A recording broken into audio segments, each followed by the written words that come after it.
Chapter 109. The Azeroth of this moment was far from the situation of magic equipment in the future. When he had money after transmigrating, Duque had always been thinking about getting a set of magic equipment, but having money was useless. He didn't know if the real world of Azeroth had inherited the principle of binding to pick up in the game. Duque couldn't find any good equipment even after asking people all over the world. As a result, Duque didn't even have a decent piece of equipment. No staff, no equipment, just a set of beginner's robes from the Wang family's mage guild. This was the real world, so there shouldn't be things like soul binding or level limits in the game. Just in case, Duque didn't dare to have too much hope and touched the two items. The system notification popped up almost at the same time. Fiend's Waste. This is a mage belt of unknown origin, surging with strange mysterious energy. Obviously, it will slightly increase the power of your arcane circuit. However, this is a piece of equipment that can only be used by high-grade sky mages, so you can probably get a 20% increase now. Accessory. Capacitor. This is a magic item that connects to an elemental world full of lightning. It will collect your arcane energy pulse, and only the most explosive pulse can activate it and make it work. After you have accumulated 3 powerful pulses, it will automatically open the door to the elemental world for you, releasing a bolt of lightning to attack your current target. Hiss. Duque still took a deep breath. It wasn't a shock, but a pleasant surprise. First, it was a piece of equipment that was definitely a mid to high level item in the game, but he could actually use it at such a low level. This made Duque completely change his mind about Karazhan. Originally, Duque didn't expect to use Karazhan's equipment. After all, he was too low level. And these bosses in Karazhan, in the original history, only appeared in the middle of the game. The second was the appearance of Capacitor. As a transmigrator, Duque immediately realized the value of this thing. The explosive pulse could be understood as critical damage. Generally speaking, it wasn't easy to stack critical hits. Duque was definitely a special case, because he had the ability to cast multiple spells that most mages did not have. More than 100 hands of magic launched attacks at the same time. Even the simplest arcane missile often had a critical hit on the damage assessment given by the system elves. It could be said that the Capacitor was a top-quality item for Duque. If Lothar was Aurelia, Duque would definitely hug him to see if they could have a little flirting. Unfortunately, bearded Uncle Lothar, forget it. Duque didn't hide his ecstasy, and Lothar also smiled. Good stuff? It didn't look like a demon, so it should be the relic of an unknown mage. I'm sure that mage would be very happy to be able to make good use of these things. Duque didn't act pretentious and immediately used what he needed. There was a small pin on the capacitor, and Duque first pinned it to the fiend girdle before putting on the belt. Almost as soon as the belt was fastened, Duque felt the magic circuit in his body change. It was a very mysterious feeling. The original arcane fire circuit had already become a large, circular river. Now it felt like a new tributary had flowed into it. If magic power was described as water, then Duque's water volume had increased by at least 20%. This was a terrifying number.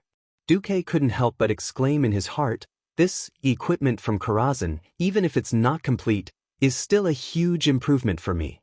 At this time, Garona also came up. "Did you sense anything I can use?" Duque looked a little embarrassed. "Sorry, no. Evil Hoof is not an agile monster. I don't think there are many things suitable for you." "I see." Garona shrugged. It wasn't a big deal. Half-beastmen were so simple and direct. She had contributed to the battle, and if there was something suitable, she definitely wanted a share. But if there was nothing suitable, she didn't mind. Garona wiped the blood on the dagger with Evil Hoof's unstained fur. "Hey, how do we go now?" Duque touched his chin and pondered. It was a good thing to encounter Evil Hoof as soon as he came in, because it proved that his raid team had bypassed a lot of bosses at the front gate of Karazhan. But as for what to do next, he would have to think carefully. However, Duque looked at Lothar. Lothar shrugged. "Don't look at me. I did come here with Lang many times before, but we always walked in from the main entrance." "However, we always walked in from the main entrance." We usually chatted near the opera house and watched the performances. We had never entered such a deep place before. Besides, I haven't been to the first half of Karazhan for almost 10 years. The last few times I came, I sat on the griffin and landed on the high platform. Then, Mediv opened a small portal for me, and I stepped into his study. Duque suddenly understood. He suddenly understood why there was an opera house when he played Karazhan in the game before. That was the opera house that Lang often visited Mediv with Lothar and a group of nobles when he was young. Mediv specially designed the opera house in the Mage Tower to welcome Lang. Of course, if this was the standard version of Karazhan, Duque would not get lost even with his eyes closed. But Karazhan with space disorder was a bit troublesome. Duque decided, let's go out first. Generally speaking, going higher is the right thing to do. Okay. Lothar had no objections, and his men and Garona had no objections either. Just then, a powerful and evil will suddenly connected to the huge room. If it weren't for the huge blood-red fog that enveloped the room itself, Lothar and the others even suspected that the terrifying will would directly descend into the room. Tristan, what the hell are you doing? Why is my eyes telling me that there's a battle here? Even though the tone of the voice were completely different, Lothar immediately recognized that it was Mediva's voice. Of course, it was Sargeras who spoke. Oh no, we're going to be exposed. Even though they were very unwilling, Lothar and his men still put on a fighting stance and prepared for battle. But, before seeing Mediv, was there any use in preparing for battle? Just when everyone was sweating, Duque spoke. He pinched his throat, and the voice that came out of his mouth was Tristan's. Sorry, Master, it's Gilric teaching a few disobedient bastards a lesson. Chapter 110. It was exactly the same voice, and even the aristocratic manner of speaking and accent had been imitated. Lothar and Garona, who were beside Duque, looked like they had seen a ghost. If it weren't for the fact that the sword in their hands didn't show any signs of Duque being possessed by a demon, Lothar would have slashed him. Although they couldn't see Sargeras' expression, Sargeras clearly wasn't interested in the trivial matter of a middle-ranked demon teaching a low-ranked demon a lesson. Demons themselves were also divided into different ranks. Low-ranked demons such as imps and inferior demons were even worse than cannon fodder in front of their boss, Sargeras. Sargeras, who was busy every day, snorted coldly, and then his will retreated. Lothar, Garona, and Duque looked at each other. Duque suddenly sighed to Lothar. Fortunately, you weren't impulsive. Lothar curled his lips. I should be the one saying that to you. I've lived for more than 40 years, and I'm long past the age of impulsiveness. If impulsiveness and sacrifice can solve the problem, of course I don't mind. But I'm not only the kingdom's military commander, but I also shoulder the hopes of Lang and the entire kingdom's people. Before I see Mediv, I won't expose myself. Garona was curious about Duque's voice change. How did you change your voice? Duque rolled his eyes and argued. If you know, then you're a mage. What should he say? That the system elf helped him complete the temporary voice change? That was nonsense. Since there was no way to explain it, he might as well push it to the realm of mystery. The assault team returned to their marching formation. Garona explored the way in front, while Lothar protected Duque as he moved forward. After entering the back door of Karazhan, the space was chaotic. Many times, there was no path at all, only a teleportation portal that emitted an illusory light. One could only judge whether to go in or not by the faint aura coming from the other side of the portal. Moreover, most portals were one way. However, Duque relied on the system elf and didn't go the wrong way. Even Lothar was surprised, because he also found that his team should be moving higher and higher in Karazhan. Duque, how did you do it? You discovered the pattern of the portal? No, I judged it based on the humidity of the air, the dust, and the density of magic power. The density of the magic power. Noxus pondered. In fact, Duque was also talking nonsense. Being rich in mana was the most unreliable factor in Karazhan. Because this place was connected to the astral world, there were all kinds of astral world creatures. This kind of spatial rift that crossed worlds was completely unpredictable. He still relied on the Karazhan in his memory, and then let the system elf simulate and compare the nearby environment. Although there were still times when he was wrong, most of the time his choice was correct. However, Duque's appearance had turned many terrifying risks into controllable ones. Astral flare, a high-energy spherical object that shines with light. If it weren't for Duque, the team would have suffered a shocking number of casualties. Because this thing would self-destruct. As a veteran player, Duque immediately associated this thing with the annoying monster in his memory. He turned an arcane impact into a palm and hit the incoming astral flare away. Seeing the astral flare explode violently, Noxus was tongue-tied. "Are you sure this thing won't alarm Medivh?" Duque tilted his head. "No, there's a huge astral rift here. Flare explosions happen every day. Here, even if you bring a few hundred people to a party, Medivh won't care." Another example was the ethereal thief. This monster was very unfriendly to melee professions. Although it had a human form wrapped in bandages, it was an unmistakable astral world creature in its bones. They could create a distorted space, temporarily taking away a person's strength and reducing their agility. After only staying in the spatial distortion for a dozen seconds, Noxus's face was already pale.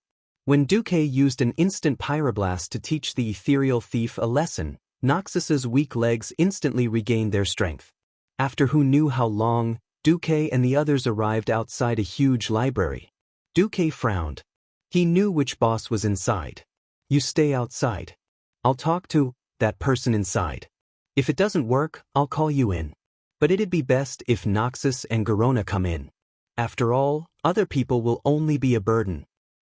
"You know who's inside?" Noxus raised an eyebrow.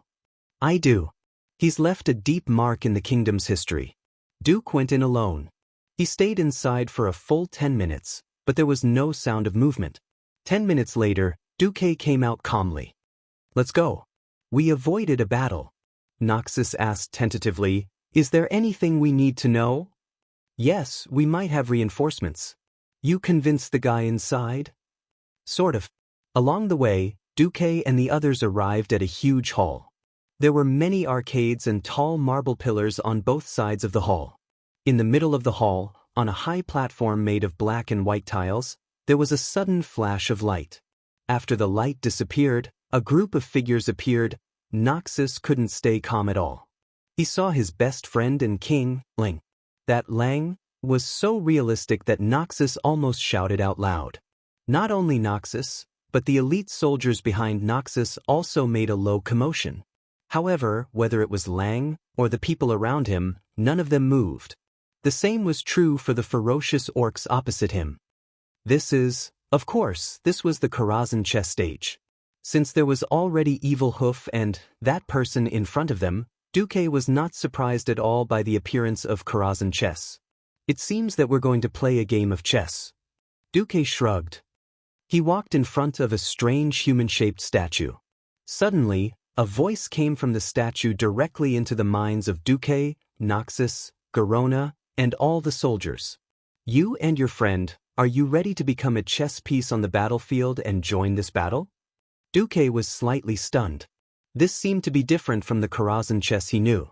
On the other side, Noxus had already raised his head and replied, "We're ready."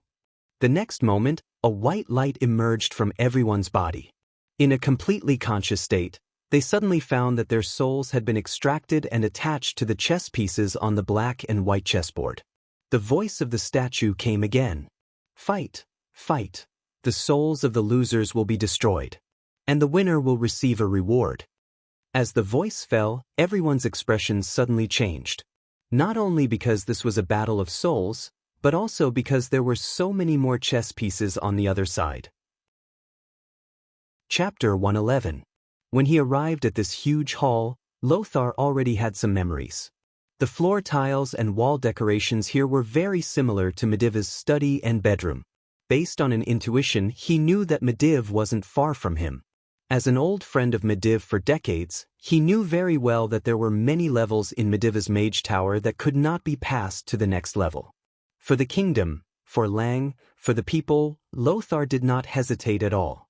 The current situation still made Lothar frown. The difference in military strength was too great. At some point, the chessboard had become a vast plain. Apart from the flat ground that was still filled with white and black squares, the place had expanded countless times. It felt as if he had been pulled into another world. There were at least 300 orcs in front of him. They were more burly than the orcs he had seen with his own eyes, and the surface area of their bodies was also more covered. They waved their weapons, and their mouths were full of fangs as they panted heavily, emitting a terrifying aura. Lothar's subordinates were already tough enough. On average, they were 1.9 meters tall, which would be huge men in the Seven Kingdoms. But the opposite side was even more terrifying. On average, they were 2.5 meters tall. In front of these guys, Lothar's elite soldiers could only reach their chests. Their body proportions were like that of an adult and a child. Looking at the heavy weapons that easily weighed more than 50 kilograms, Lothar's elite soldiers couldn't help but swallow their saliva. More importantly, Lothar saw more tooth ornaments on these orcs. He remembered Garona saying that only the bravest tribal warriors who had killed those recognized as powerful creatures alone were qualified to break off the fangs of those creatures and make them into ornaments to wear. Lothar saw a large number of huge fang ornaments that were longer than a human palm. How is this possible? Garona couldn't believe the scene in front of her. Black Hand and his personal guards? Black Hand? You mean the strongest orc tribe, Great Chief Black Hand? Wait, you're Lothar? Garona's appearance hadn't changed. Before they set off, Lothar had given her a suit of fine steel armor that only the elite warriors of Stormwind City were allowed to wear. However, she had changed from infantry to cavalry. She had clearly become a horse on the chessboard. Lothar's subordinates all became chess pieces on the chessboard. His face was still his own, but his equipment was a little different. The feeling of the weapon was still the same. There were two people who changed the most. One was Lothar. Because he was wearing the golden armor of the Lang from the chessboard just now, the shining lion armor with golden threads, the symbol of the king's identity, the full golden helmet that looked like a lion's mouth, and the gold-edged white cloak behind him. Other than Lang's king's sword in his hand, this was exactly what King Lang would wear on the battlefield. This kind of rebellious attire made Lothar feel extremely uncomfortable. If Noxus was the only one who experienced such a change, he would probably die of shame. For some reason, Noxus felt much better with someone accompanying him. He was wearing a scarf made of a soft white feather collar. The scarf was connected to a long cloak that reached the ground. Dressed in a clean and dry mage robe, Duke, who had an ordinary appearance, now looked like a scholar. The most eye-catching thing was that Duque was holding something that belonged to Mediv in his right hand, the artifact that symbolized the glory of the Guardians, the Staff Itish Guardian.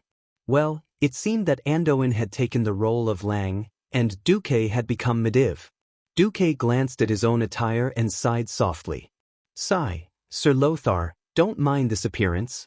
This is an illusion brought about by magic. It doesn't mean anything. The people here are all good soldiers loyal to you, to Stormwind, and to the world of Azeroth. No one will blame you for this. Let's focus on the next battle. At this time, an existence that made Garona's entire body and soul tremble appeared.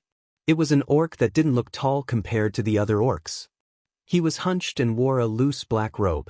There were a few bone spikes on his back that pointed to the sky. There were a few Draenei skulls stuck on the bone spikes. He had terrible fangs with many rotten teeth, and a pair of eyes that emitted an evil green light. Gul'dan. Garona said the name that was almost taboo to her with a trembling voice. Gul'dan is here too? Lothar raised his eyebrows and looked at the orc warlock who was dozens of steps away. Lothar had heard from Garona about the most noteworthy people among the orcs. Of course, he wouldn't forget Gul'dan, who was known as the most dangerous person. However, what was going on in front of him? It wasn't that the other party didn't want to fight, but that they seemed to be blocked by something. Wait a minute, this seems to be a death game with souls on the line. Of course, the other party isn't the real Black Hand Chief and the real Gul'dan. However, it's different from ordinary games.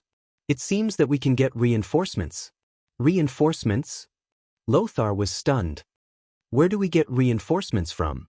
Lothar wasn't the only one who was stunned. Duque was also stunned. The system actually prompted him, "This is a death game with souls on the line. If you add more souls, you can have more reinforcements. This will undoubtedly increase your chances of winning. The current strength ratio is 11 to 89. Damn. This is clearly going against the wind. Isn't this forcing me to top up? Is this another stupid game where I don't have money to play? Are you kidding me?" The next moment, Duque decisively slapped his own mouth. This was because he saw on the list that the system elf projected on his retina that he could use to top up. The muscles on Duque's face showed what it meant to be temperamental in just a few seconds. Actually there are reinforcements. It's just that they look a bit bad for the city. Don't mind them. As long as it's for victory, for Azeroth. Lothar was extremely magnanimous. Anyway, without you, we probably wouldn't have made it here. If you have any tricks, just use them. Just as Duque was about to summon those guys, a bright red and dazzling warning text on his retina made Duque's head hurt. Warning! Warning! The chess pieces that you've summoned are the monsters that you killed back then. They are powerful and inhumane. If you let them enter the battlefield, there's a 99% chance that they will rebel and join the enemy's camp. Damn, isn't this just throwing a rock at my penis? What's the solution? Duque almost cursed at the system elf. You just need to inject your integrity, humanity into them, and they will completely listen to your instructions in this battle. For a moment, Duque almost didn't want to top up. But he immediately felt gazes from all directions. Lothar's gaze, Garona's gaze, the elite soldier's gaze, and even the gazes of millions of humans. Duque gritted his teeth. For faith, top up. Chapter 112. If it was before, Duque would have thought that he was crazy. Now, he felt a bit like a gambler. He could have pulled out early, but he hoped to win everything back through a big comeback. He had put on even more moral integrity in order to win and gain more recognition after defeating Medivh. At the same time, he had also taken back his own moral integrity. Thinking deeper, it was not the case at all. The seemingly crazy move actually stemmed from a heavier sense of responsibility. Khadgar hung up. The heavy burden of fate that originally belonged to Khadgar fell on Duque's shoulders. The fate of the kingdom, the fate of mankind, and even the fate of the entire planet Azeroth were controlled by Duque's choice. Of course, Duque could not put on his integrity and let Lothar's elite soldiers fight to the death in their current state. Although they had long disregarded life and death, who could guarantee that they would be able to win by sacrificing them? Who could guarantee that there would be no sacrifice in the next round of chess? Could Duque live up to their burning and trusting eyes? Duque did not know that he was standing at a crossroads with countless crossroads. Countless people stopped at this crossroads that required great courage. Because of human instinct, people often chose to protect themselves. Perhaps they chose to escape because of cowardice. Perhaps they chose to sacrifice others because of indifference. Or perhaps they were arrogant and supercilious. But unknowingly, Duque chose to follow his heart. He wanted to change this history and change the direction of the river of fate. So, he took a step that even he did not dare to imagine before. Lothar had always had amazing intuition. As a half-orc, Garona's senses were also quite sharp. Both of them almost immediately noticed the change in Duque. Before this, there had been a tragic atmosphere spreading among the team, and everyone was ready to sacrifice. But with the change in Duque's soul fluctuations, everyone suddenly found that they had many more companions around them.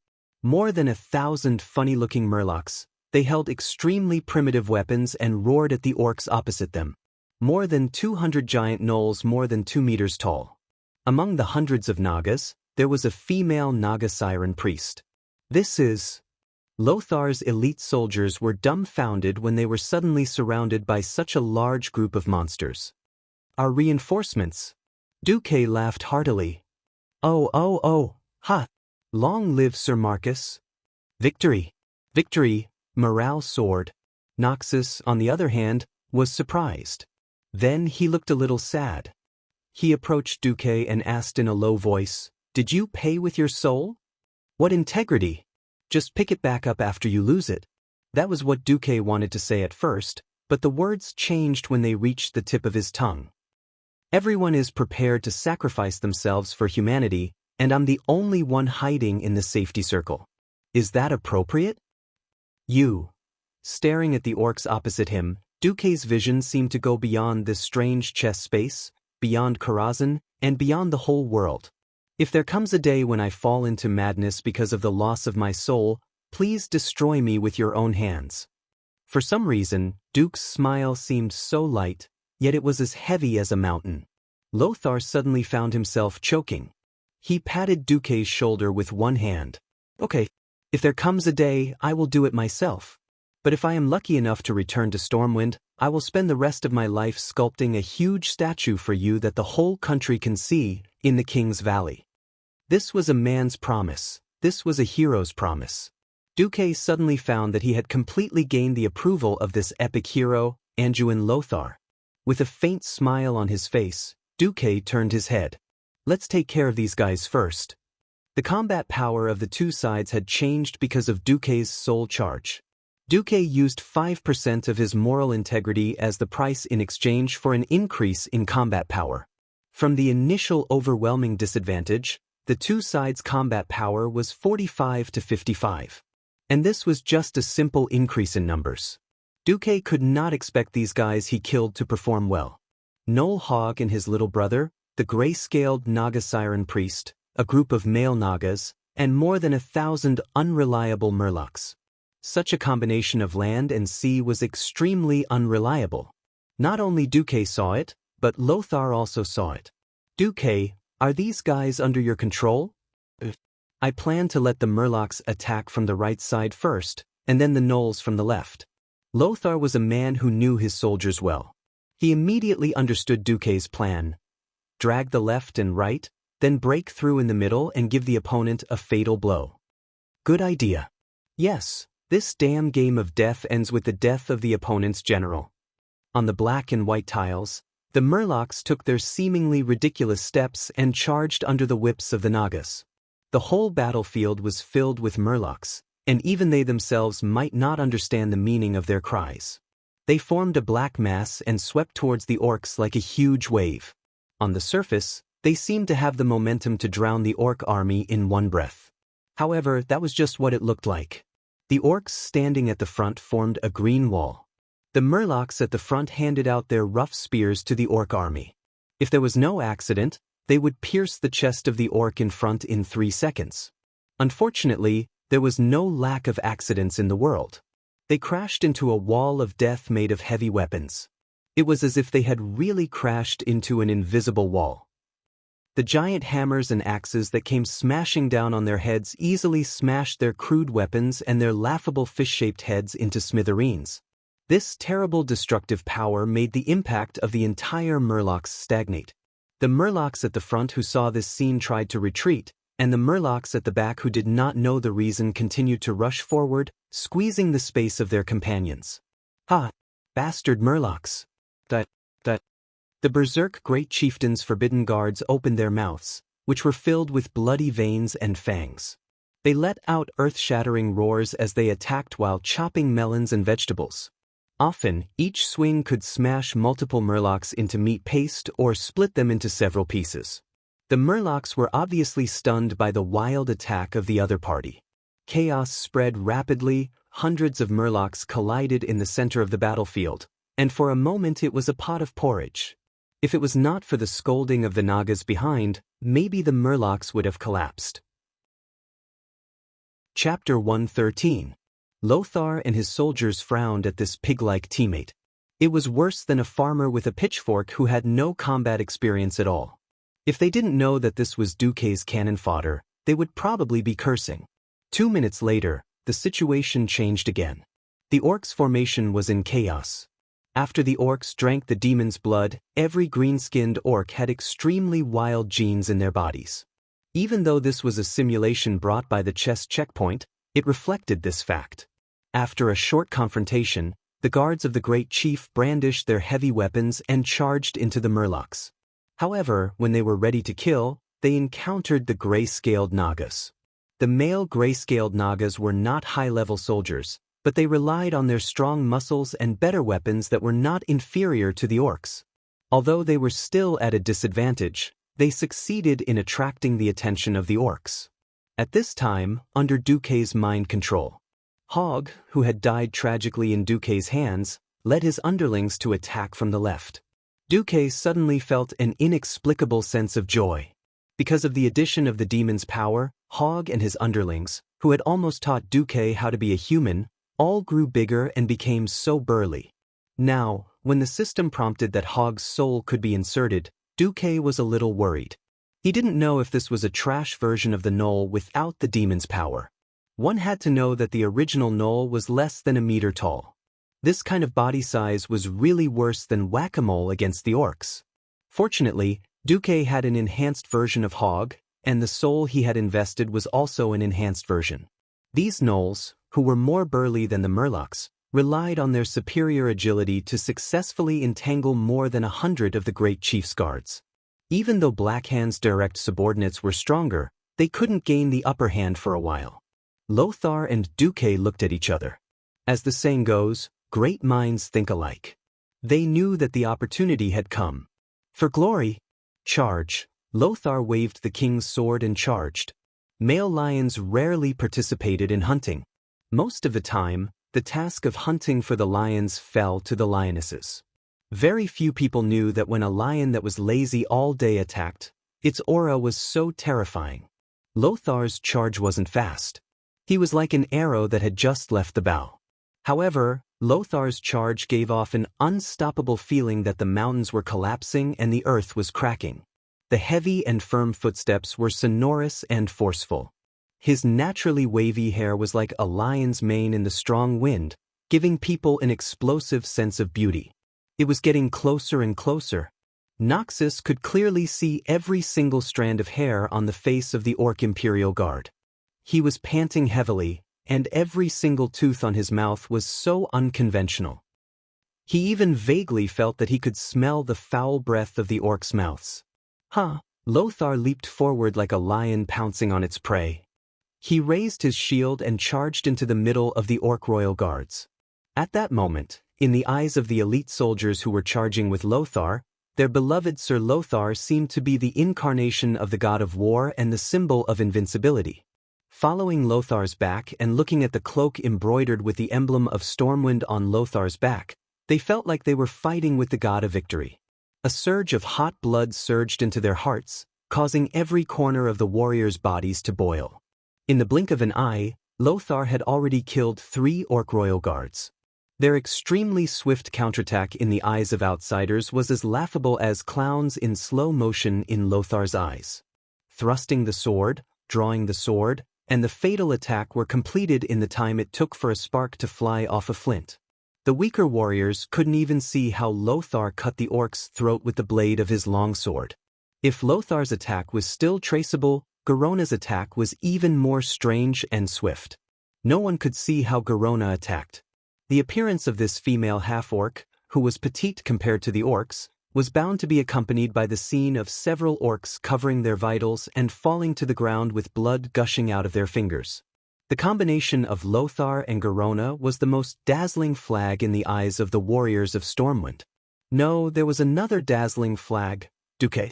36 hands of magic appeared out of thin air, and shining arcane missiles tore through the void and poured down like a storm on the Orc Royal Guards who were trying to surround and annihilate Lothar.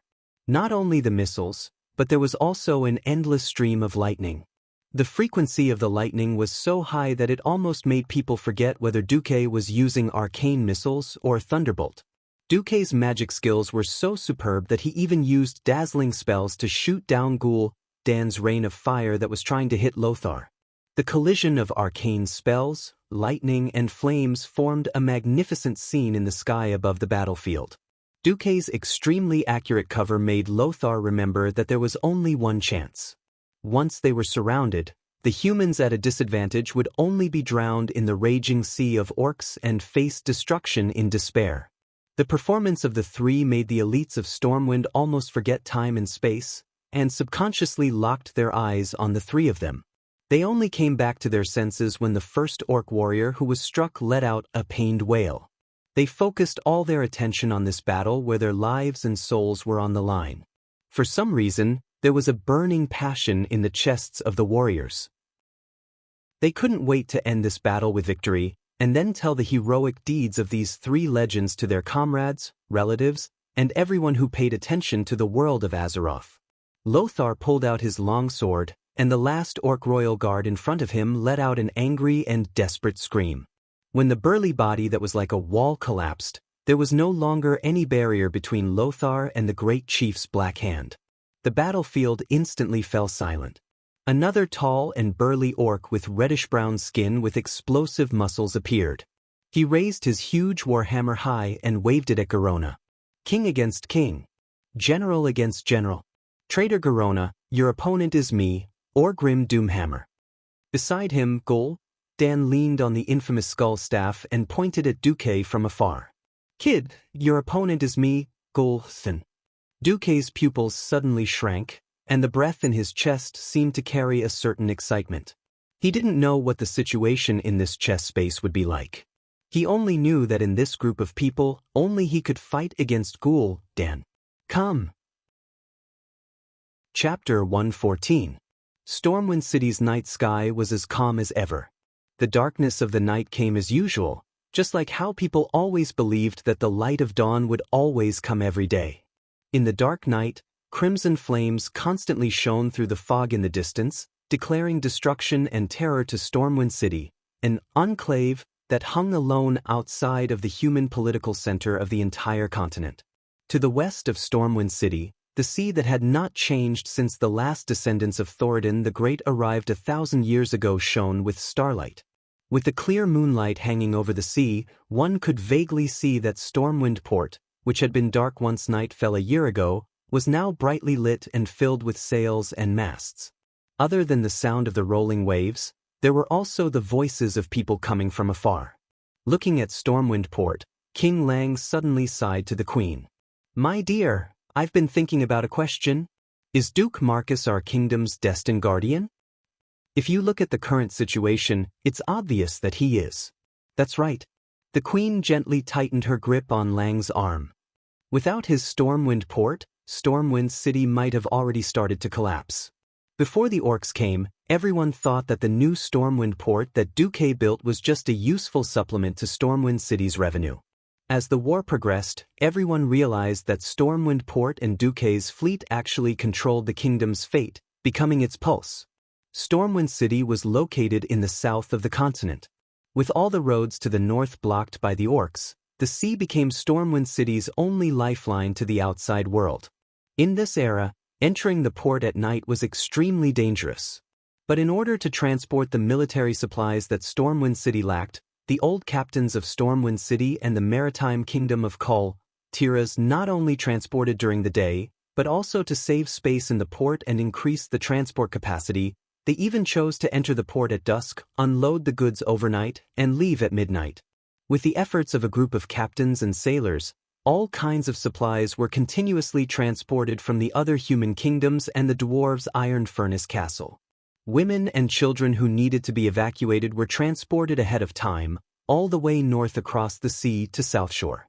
Since the 7 human kingdoms had yet to come up with a unified opinion on the orcs' invasion, the aid given to Stormwind City at this stage could basically be regarded as civilian assistance. Most of the nobles in the north scoffed at what Lang's messengers said about the orcs' large-scale invasion and how great the harm would be. What's the big deal about orcs? We've been killing the trolls here for thousands of years, but we still haven't killed them all. This was the opinion of most of the nobles. They expressed the most malicious suspicions and speculations regarding the fall of half of Storm City. The only fortunate thing was that the Alterac Kingdom agreed to lend South Shore to settle the refugees from Stormwind. As for the other 6 kingdoms, they allowed Lang's proposal to purchase supplies, allowing the people of Stormwind City to purchase all kinds of military supplies and fiercely cracking down on the illegal merchants who inflated prices. At the same time, Lang was allowed to send people to recruit volunteers and mercenaries from the 6 kingdoms. However, this was not enough. Only Lang, who was facing the orc rampage head-on, knew that this would require the 7 kingdoms to declare an all-out war at the same time, gathering the 7 kingdoms, as well as the dwarves and the elves as allies, before it would be enough. As soon as he thought of this, Lang felt a wave of suffocation in his heart. So far, everything that Duke had offered, every idea that he had offered, had been good. For example, a new type of blockhouse. That was something that Duke left behind, a fellow called Makarov was in charge of. It had a strange name, cement. As for how this thing was made, Makarov was tight-lipped. Even Makarov himself said that it was only a half-finished product. The effect was obvious. The newly designed hexagonal blockhouse was very good at delaying the orcs' offensive. This blockhouse was about 3 stories high, made from this cement, mixed with stones and sand, and in a short 2 to 3 days, it became extremely sturdy. Under the command of an unknown member of the Mason Brotherhood, Edwin Van Cleef, Duquesne's personally appointed name, in the outskirts of Goldshire, one of the barriers of Stormwind City, no less than 500 of these blockhouses were built in just a few days. Even the largest orc catapults could not easily destroy this kind of blockhouse. The narrow shooting holes made it so that the orcs could not even reach in. A large number of Duquesne's trained javelin throwers hid in these blockhouses, and from various shooting holes, they gave the orcs a heavy counterattack. When the orcs used the cruelest and most brutal way to destroy the blockhouse, the harpooneers could use the tunnel that they had dug beforehand to drill into the next blockhouse through a tunnel that was so narrow that only humans could pass through, and continue to kill the orcs. There were even stories of some outstanding javelin throwers achieving great feats that even the bravest of Stormwind City warriors couldn't do. That guy killed 36 strong orc warriors by himself, and left a mark on the orc's forehead with a javelin mark, which became the best proof of this feat. What made Lang not know whether to laugh or cry was that Stormwind had an additional army, the Murlocs. These abominable monsters that once caused incomparable headaches for the residents of the Elven Forest had now become the guardians of the people of Stormwind. The Murlocs let out inexplicable cackling sounds, and occupied almost every river in the Elven Forest that was more than 5 meters wide. Any orc who dared to go to the river to get water would be baptized by the Murlocs' crude javelins. Everything that Duque did had greatly helped the whole of Stormwind. Recalling the changes that Duque had made to the kingdom, Lang was deeply moved. I wonder how his and Anduin's raid is going. I hope they can come back safely. It's okay. If they were killed, I think Sargeras would be the first to come and show off. The queen comforted Lang gently. Lang suddenly smiled bitterly. Nearly 1,000 years ago, my ancestors came to Stormwind City, cut their way through brambles, and started a magnificent era for the people. No matter what, I don't want Stormwind City to be destroyed in my hands. You won't. Instead of thinking about this, why don't you think about how you will reward them for their achievements if they return in triumph? How about erecting a statue for them in the King's Valley? Good idea. At this moment, Duque, whom Lang and the entire upper echelons of Stormwind had placed high hopes on. He was facing the most dangerous battle since his transmigration. Because his opponent was Ghoul Dan, even if this was just a fictional Ghoul Dan created by some unknown magical principle. In this strange chess space, Ghoul Dan was still incomparably powerful. Breathing in the slightly cold air, Duque felt the smell of blood and dry heat in his nose. He couldn't suppress the excitement in his heart, telling himself that he was writing a legend that belonged only to him at this moment. Chapter 115. Duque raised his head and glanced upwards.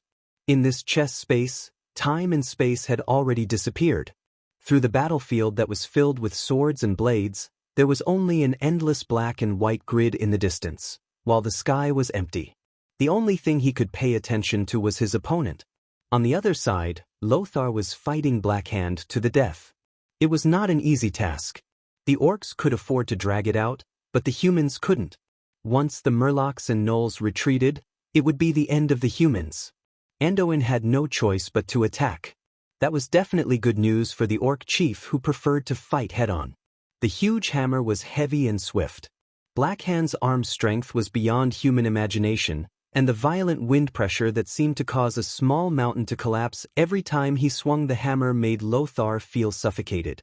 However, Blackhand's movements were so fast that every swing of his hammer seemed like an illusion. Lothar was caught off guard and was forced to clash with the hammer and sword. Lothar was almost killed instantly. A long sword was a light weapon, and compared to a heavy weapon like a hammer, it was not very durable. Besides, Blackhand's sledgehammer was specialized. It weighed more than 300 kilograms. Almost at the instant of the clash, Lothar was already cursing himself in his heart. Why did he have to fight with this monster whose strength was comparable to that of the legendary giants? This was because this hammer strike had almost broken his king's sword. Although the long sword in Lothar's hand was a light weapon, it had actually inherited the will of Thoradin the Great, and was filled with the desire for freedom and survival of countless ancestors. The king's sword had already surpassed the epic level, and was close to the level of an artifact. Although the blade of the sword was thin and slender compared to Blackhand's hammer, it was something that would break easily. In terms of hardness and tenacity, well, Lothar still remembered how he used to poke holes in the marble with the king's sword when he was young. However, when such a semi-divine sword clashed with Blackhand's hammer, it still produced a muffled groan that went straight to Lothar's soul. Even if it wasn't to the extent of the groan, it still made Lothar give up on the idea of a quick victory. Lothar glanced at Garona from the corner of his eyes. The ferocious female orc was currently beating up Blackhand's aide-de-camp Orgrim. It seemed that Garona had the upper hand. Garona's figure flickered as she used the cold gleam of her dagger to slash at the spots where Orgrim's flesh had been exposed. If Orgrim was a human, even if his vitals weren't severely injured, he would still die from excessive blood loss. It was a pity that the vitality of the orcs could not be measured by human standards. Besides, it was obvious that he was not a real living orc. Orgrim's ferocity did not diminish at all. Rather, Lothar was more concerned about Garona. Thieves had a natural disadvantage against warriors. The offensive seemed fierce, but if the warrior's counterattack succeeded, the thief would be defeated. Warriors were thick-skinned and had countless opportunities to make mistakes. Thieves, on the other hand, could lose their lives if they made a single mistake. Of course, Lothar was most worried about Duque. Duque gave Lothar a strange feeling. His aura was that of an earth rank, but his attacks felt like that of a sky wizard. Alright, let's say that Duque was the same as his master, hiding his strength. However, Dan gave Lothar the feeling that Dan's strength was comparable to Mediva's. Even if the strength of Dan's image was greatly reduced, Duque would have to face an opponent that was at least at the Morning Star rank. How long could Duque last? Lothar could not help but feel anxious. Duque was indeed in huge trouble. Dan's strength was ridiculously high. The system genie was already sending out all sorts of warnings on Duque's vision. Duque could not help but curse the system genie. I'm courting death by challenging Dan's image. Stop giving me more warnings. Only then did the system genie calm down. Low-level magic was destined to be unable to shake a higher-level mysterious force. From the very beginning, Duque had known. If not for the capacitor that he had just used, Duque would not have been able to compete with Dan's image no matter what. That kind of crushing mana could cancel out any offensive or defensive spell cast by Duque without a trace. With the capacitor, everything was different. No matter how the chess level in Karazhan had changed. In essence, the chess level was still one of the bosses in Karazhan. If this real world also had things like item levels, then the difficulty of the capacitor level would be similar to the chess level or even the same. This was a bug that could be exploited by Duque, allowing him to hurt Dan in the chess space with such low strength. It was still that gorgeous and blinding barrage of arcane missiles. The swooshing sounds of the arcane bullets tearing through the air had been echoing in everybody's ears since the very beginning. The arcane missiles that were blocked by Dan's mage shield were not the main point. The main point was the lightning effect that was triggered after the arcane missiles hit. Capacitor was an accessory that had no limit on the frequency of activation. For Duque at the moment, it was no less than a true divine artifact. All the bystanders could hear was the incessant crackling of the electric current. At first, there was only one mage hand around Duque with electricity, but later, the frequency of the lightning was too high. Everyone could only see that the entire space around Duque was filled with blinding electricity. Countless bolts of lightning shot out from Duke's vicinity, pouring towards Ghoul Dan's direction. The wriggling electric snakes let out ferocious roars and swept across the floor tiles wantonly. They even left terrifying black electric marks on the white spaces of the floor tiles. Impossible! Ghoul Dan roared angrily. He kept releasing destructive flames at Duque. Every single ball of flame, regardless of whether it was quality or quantity, Ghoul Dan had the advantage. However, every single ball of flame was destroyed by the countless lightning arrows in the air. Ghoul Dan's mirror image could not understand. Why was this happening? How could a low-rank sorcerer who could only cast weak arcane missiles be able to cast such a large number of lightning attacks that could hurt him when he was in such a weak state? He began to doubt himself. Was the human his opponent, or was it the strange accessory on his waist that was his opponent? How could this kind of brainless accessory that put the cart before the horse actually threaten him? If Ghoul Dan had real self-awareness, he would probably go crazy. Chapter 116. The scene in front of his eyes was extremely weird. Lothar was so infuriated by Duque that he didn't know whether to laugh or cry. He didn't know how to face Duque at all. At first glance, Duque looked so tall and mighty. His short black hair was all standing up because of the arcane energy waves. Wearing the classic robe of the Royal Mage group of Storm City, Duque stood at the center of the battlefield with 2 clusters of blue and purple arcane energy in his hands. Countless hands of magic made of white light floated in the air, and the light from the continuous barrage of purple and blue arcane bullets reflected the relaxed expression on Duque's face. He wasn't very tall. Perhaps because he was too young, Duque was even shorter than everyone on the scene, but everyone felt that he was taller and more stalwart than anyone else. His pair of black eyes were like obsidian embedded in his eye sockets, deep and wise. Countless arcane lights flashed in his or his hands of magic's palms, and then went to the place where they should go. It was to block Ghoul Dan's fireballs, or to save a human elite soldier who was almost killed by the enemy's orc guards. Lothar had seen more than once that his men were in a crisis of certain death, but they were all saved by the lightning arrows that Duque released with multicasting. A flash that was similar to blind or a direct attack. Duke's every attempt to save the situation seemed to be understated, yet it was just right. Those who didn't know what was going on might think that God Duque was so awesome that not only could he easily beat up his opponents, but he also had the time to cover his teammates. In fact, that wasn't the case at all. Duque was on the losing side. Lothar finally couldn't help but roar, "Hey! Duque, do you need help?" In fact, nobody had time to help Duque, but the problem was that Lothar was worried. "Calm down. I can't win on my side, but don't think that I'll lose either. I can stall for a day and a night if I want to stall." With that said, Duque even had time to instantly cast Flame Burst to help Lothar smash Blackhand's face. Good job! Taking advantage of the gap created by Duque, Lothar gave Blackhand a heavy blow.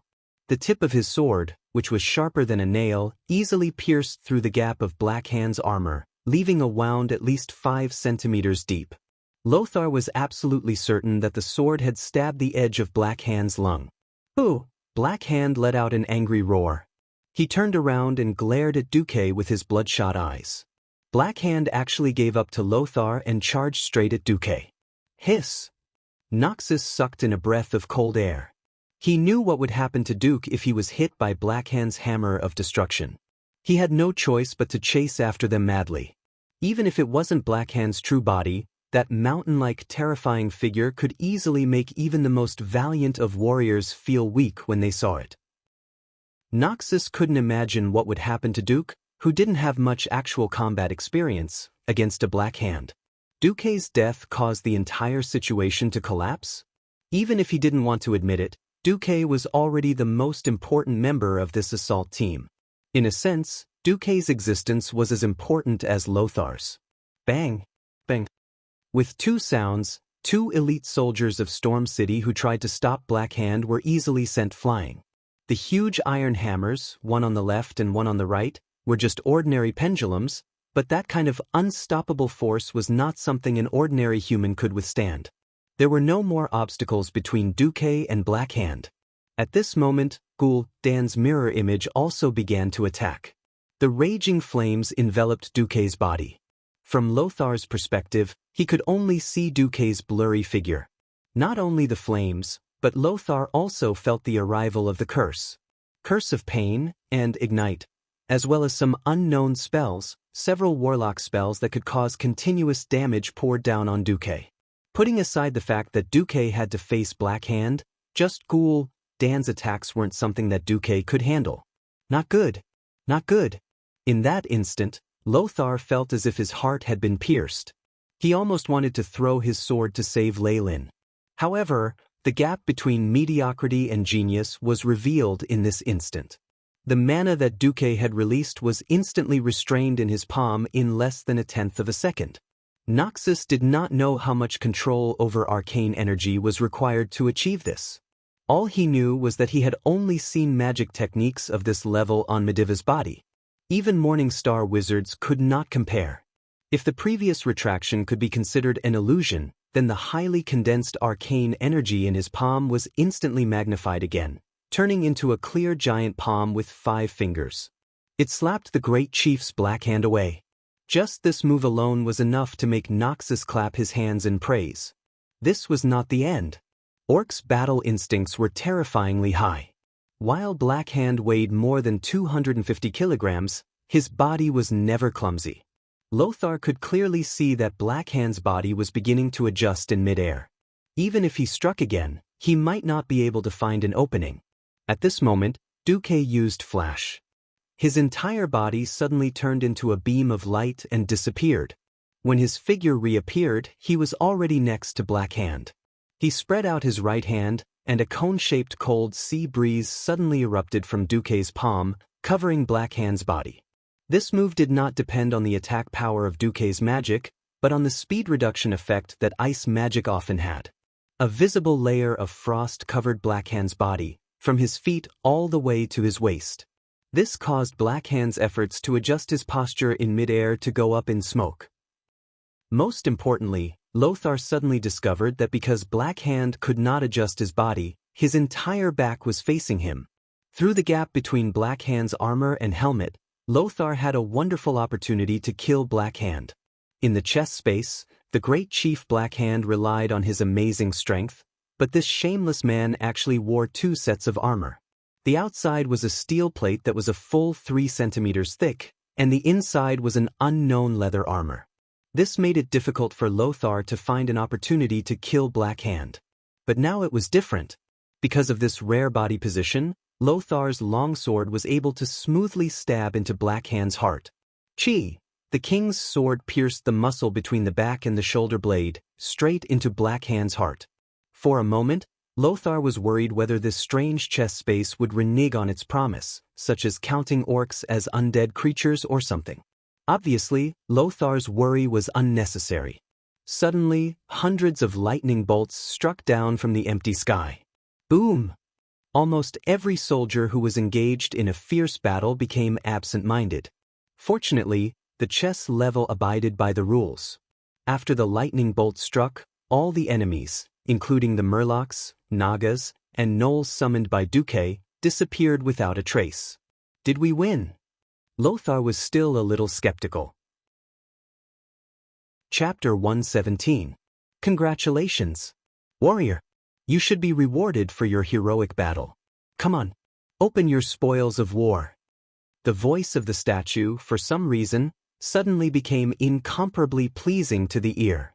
The elite soldiers of Storm City, who were still fighting to the death just now, were a little unaccustomed to this sudden victory. However, since their boss had killed the boss of the other side, this victory was unquestionable. Almost everyone was breathing heavily, only Duque had a calm expression on his face. Surprisingly, the system elf started to flatter him. Oh, my dear host, your performance was too outstanding. How did you know that killing the Black Hand would guarantee victory? Back then, I was an awesome person who soloed the Karazhan chess stage.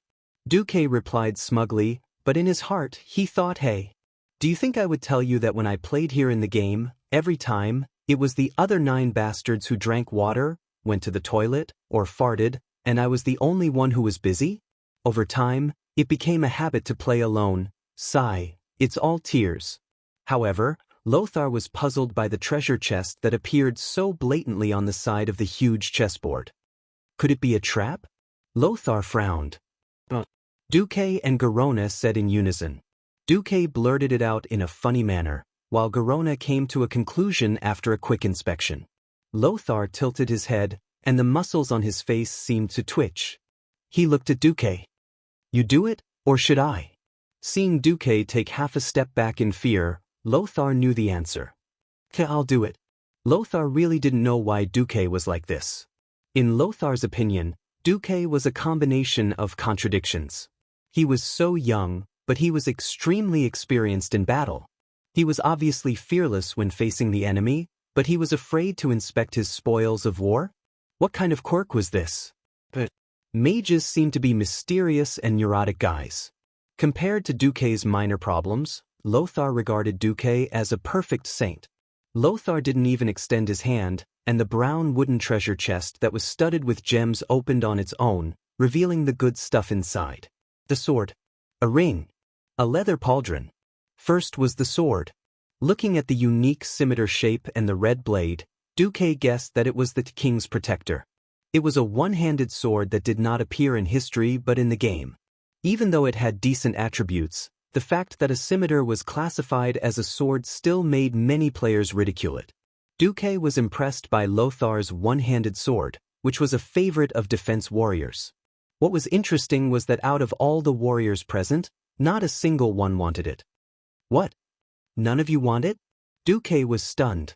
Noxus waved the king's sword in his hand. A warrior's weapon is the most important.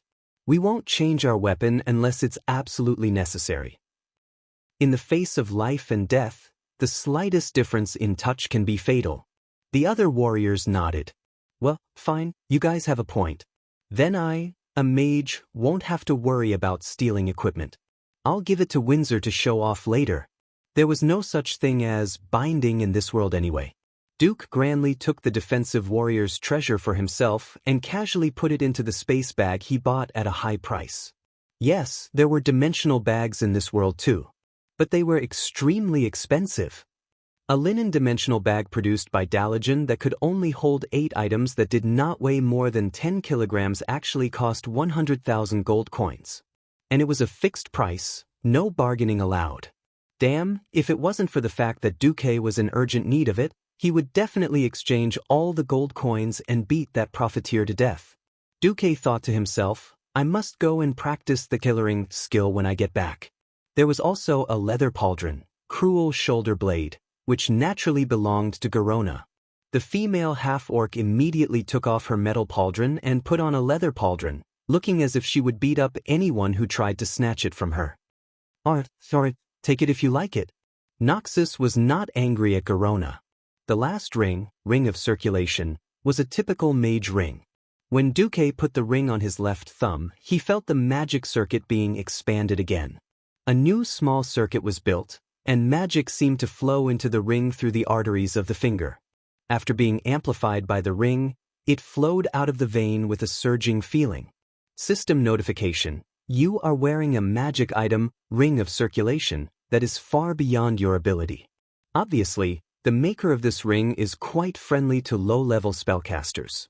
The gentle magic circuit buff allows you, an earth mage, to get a 30% bonus to the original attributes of the ring. The damage caused by your magic effects and the chance of a magic critical hit are slightly increased. Looking at Fiend Belt, Capacitor, and Ring of Circulation on his hand, Duque's desire to level up became even more urgent. He didn't know what the higher-level magic world was like. Obviously, it was a world that he couldn't imagine. There was no reason, just a hunch that if he defeated Medivh, he would be able to level up. That was what the aura of fate told Duque. At this moment, Noxus came up to him. Did you alarm Sargeras just now? Duque shook his head. I don't think so. A big shot like Sargeras is also very busy. After returning from the chess space, I sensed several interworld astral communications. Don't forget, Sargeras is the boss of the Burning Legion. Noxus nodded. The enemy was too strong enough to make most mortals despair. 10,000 years ago, almost all the strong people on planet Azeroth had gathered to barely destroy the portal and drive Sargeras away. Could they do it with just these few people? The hesitation was only brief. Noxus quickly shook his head to get rid of the bad thoughts. He turned his head and said to his subordinates, "Gentlemen, the road ahead is still difficult, but I believe we can still overcome it. For the battle later, let's rest for 15 minutes and then continue on our way." None of Noxus's men had died in the battle just now. The most miserable guy was only moderately injured, and with the priest's healing spell, he had barely recovered his combat power. In any case, this result was already very impressive. Defeating a demon boss in a row and breaking through a strange chess stage had raised everyone's morale a lot. "What's next?" Noxus asked. "I don't know. The space in Karazhan is chaotic. If we're lucky, we'll go to Mediva's bedroom or study. If not..." Chapter 118. The location of the Karazhan Wizard Tower itself was a chaotic intersection of space and time. It was not unusual for anything to enter. Mediv had set up his wizard tower here for two reasons. Firstly, he wanted to do research, and secondly, he wanted to trick his enemies. Duque did not dare to guarantee what he would encounter next. When Mediv was traveling in Karazhan, he could see all kinds of chaos in Karazhan, such as magical creatures and ghosts everywhere, floating stones, and the void outside the tower. This was what Mediv had been like when he was still conscious. It was a very strange place in itself. Duque still did not understand why Khadgar, who served such a dish at this time in the game's history, could bring Lothar to Mediv. Now, it was Duque's turn to lead the team. Fortunately, everything went smoothly. "Sigh, I wonder how Reggie is doing." "Don't die, Reginald." Finally, with some free time, Duque found Windsor's name in the list of followers in the system prompt. This made Duque feel a little relieved. The future Marshal Windsor was currently in trouble. After paying the price of 20 casualties, Windsor and the other elite soldiers killed the special existence guarding the gate, the demonized hunter Atumen and his demon warhorse, Midnight. In order to better advance at the front gate and attract the attention of Sargeras, who was controlling Mediv, Windsor decisively chose to move forward. Originally, Windsor was prepared for a fierce battle. Who knew something unexpected would happen? "Oh, praise Stormwind City. His Majesty has finally sent people to save us." When he first saw these guys, Windsor was still wondering if it was a trick of the demons. But soon, Windsor was drowned. These well-dressed nobles in front of him actually had powerful backgrounds. Baron Rayford Drigel, Count Crispin Ferrens, Countess Dorothy Mills Deep, Countess Catriona Warnindi. Damn, those scary green dwarfs are everywhere. We didn't have time to evacuate to Stormwind City, so we came to Karazhan to seek protection from Guardian Mediv. Mediva's butler, Mr. Moros, took us in. But recently, a series of unknown events have happened in Karazhan. Many demons have come out. It's too scary. We can only stay in the dining room on the 3rd floor. These nobles were complaining to Windsor and the other warriors about their terrible experiences. Windsor was also embarrassed. He originally wanted to kill all enemies on sight, but who would have thought that a bunch of grandmasters would appear? 1, 2, except for the weakest Baron Drugel, there was a large group of counts. If one were to encounter these fellows anywhere else, it would be enough to make any soldier bow and scrape for a long time. Now that he had encountered them, he could not ignore them. If he did nothing to save so many nobles, once this matter was exposed, he would be hanged on the gallows when he returned to Stormwind City. "Ladies and gentlemen, I have a piece of unfortunate news. Mr. Mediv, the protector you rely on for protection, might have been possessed by the demons of the Burning Legion. We are on our way to take down Mediv." Before Windsor could finish, the nobles on the other side exploded. "Oh no, impossible! Oh my God, this is too scary!" "Soldier, as the Count of the East of Elven Forest, I order you to protect us as we leave. Immediately! Immediately!" Although Windsor repeatedly emphasized his duty, The nobles screamed as if they had lost their minds. They used all kinds of threats and temptations to force Windsor to obey them. The only fortunate thing was that these nobles did not have servants or attendants with them. Otherwise, they would have been even more overbearing. As a last resort, Windsor could only divide a third of his forces to escort these nobles back the way they came from and leave Karazhan. Then, when Windsor reorganized his forces and went to a banquet hall on the second floor, he saw a human. No, it should be said that it was a demonized human. The thick evil aura on his body could be clearly felt from more than 10 meters away. Hello, humans not on the guest list. I am Karazhan's butler, Moros. Unfortunately, Master Medivh has ordered that all outsiders not on the guest list are to be treated as enemies. So, please die, soldier.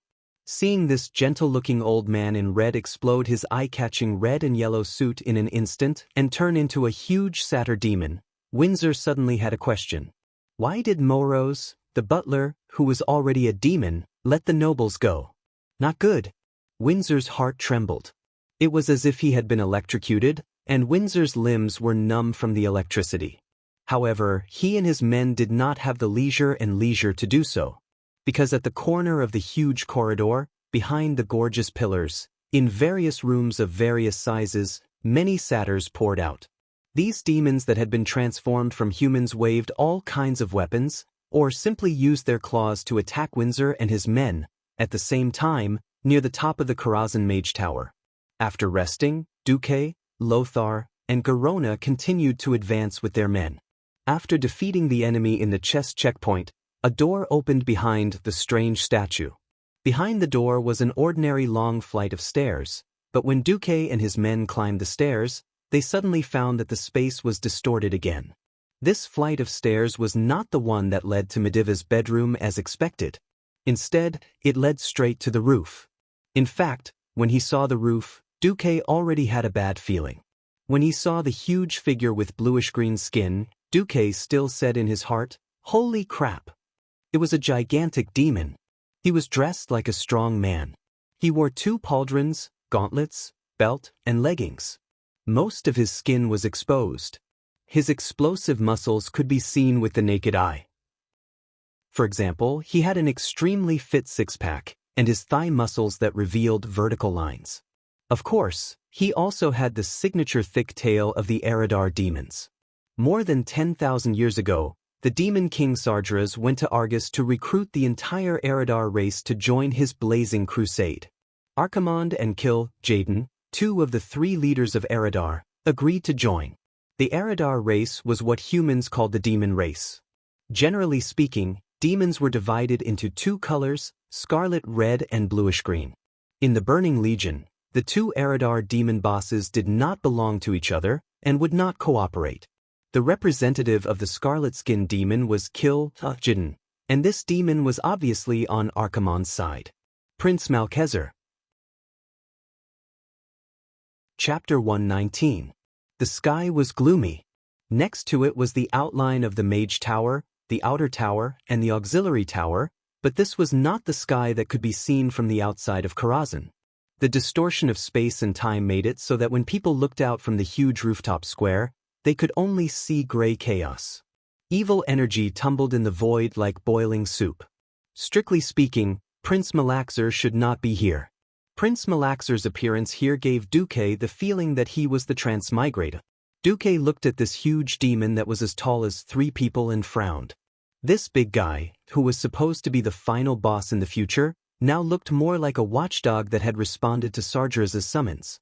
He declared the demon's ownership of this place to every intruder that successfully arrived, which meant that the power of the King of Demons would descend upon everyone present and punish those who displeased his master. In fact, that was what Prince Malaxer did.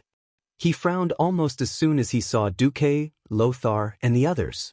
This dark green demon with 3 mysterious tentacles under his chin roared, "Puny humans! I don't know how you came here. But since you can come here, it means that the trash I arranged in front has either been defeated, or you have deceived the entire defense system so that I can't receive any news of your invasion." Lothar did not speak. He still held the shield in his left hand and waved his sword in his right hand. Then he winked at Duque. Good job. He did not say it out loud, but that was what he meant. Prince Malaxer proudly took a big step forward. His huge hooves stepped on the limestone tiles, which made a sizzling sound due to the inexplicable high temperature. I don't know how you did it, but that's not important. What's important is that you will all die here, and your souls will become mine. Submit to me, mortals, or else your souls will suffer for 10,000 years. The prince's loud roar echoed throughout the entire rooftop. The strange surrounding space made Prince Malaxer's voice tremble. Lothar's elite soldiers suddenly trembled. They never lacked courage, but some enemies could not be dealt with courage alone. However, you're just a dog that only knows how to fart. If it were your boss, Sargeras, saying these words might be able to scare people, but you? Far from it. Duque replied. I hate this guy. Can I get rid of him? Garona gave off an obvious feeling of agitation. Lothar, all right, ladies first. Duque rolled his eyes. The group of elite soldiers expressed that they were temporarily deaf. Duque was speechless. He really didn't realize that Lothar wasn't a good person either. He actually let Garona take the lead. If it was Duque, he would have done the same. Garona, with her high agility and speed, was very suitable for probing the enemy. All right, Duque wasn't a good person either. Garona closed her eyes. This female orc's combat power was definitely top-notch. As expected, those who entered the heroic domain and had a strong history in Azeroth, none of them were fake. For some reason, Duque felt that Garona's strength seemed to have increased by another level. Her figure was so fast that it felt like Prince Malchezer was surrounded by Garona's afterimages. If it was just the thief's sprint and slice, it definitely wouldn't have such a cool effect. This was clearly one of Garona's unique skills. Garona's bone dagger wasn't a divine weapon, but some mysterious power seemed to have been injected into it, and the dagger's attack power had increased significantly.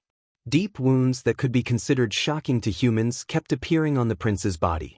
Almost every time he dodged, there would be a few terrifying wounds that were 5 centimeters deep and more than half a meter long on the prince's exposed skin. However, for a demon with extremely strong vitality, these were at most superficial wounds. You green-skinned sow. Do you dare to fight me head-on? Prince Malchezer was furious. The next moment, he painfully discovered that one of the antennae on his chin that looked like a penis was almost chopped off by Garona. You dare to do this to me?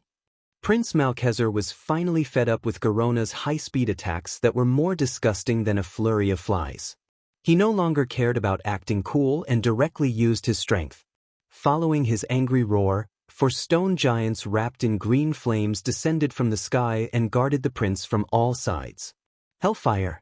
No, to be precise, this was not a true hellfire. That was because a true hellfire had a certain level of intelligence. It would walk like a human and attack its own target. Prince Malchezer's hellfire was a pillar of flames with a human shape. Of course, the effect was obvious. The surging power of the flames immediately pushed out in all directions, and in an instant, with the prince at the center of the entire rooftop square, 4 waves of flames appeared and exploded outwards. These waves of flames posed a threat to almost everyone on Lothar's side. First, Garona couldn't withstand the continuous waves of flames, and with a flash and a backflip, she retreated. Next was Lothar. Clearly, Lothar had some kind of magical item that protected against elemental power, but it was unknown if it was prepared to be used against Medivh. Anyway, when the waves of flames reached Lothar, the power of the fire elements automatically dissipated and turned into a gale slightly stronger than a strong wind. Other than blowing up Lothar's long hair, which could be used to sell shampoo advertisements, it had no real effect. Next was Duque. An ethereal shield of ice appeared on Duque's body, blocking the hot air that was blowing towards him. But for the average Storm City elite soldiers, the area affected by these 4 waves of flames became an insurmountable death zone. This was not a power that could be easily matched by mortals. Among the elite soldiers who had spread out to prepare for battle, the elite soldier closest to the prince was the first to be unlucky. Ordinary shields might be able to defend against arrows and swords, but they definitely could not defend against flames.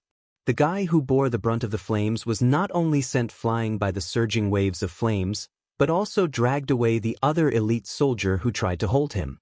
Everywhere he looked, people were thrown off their feet, and that was not all.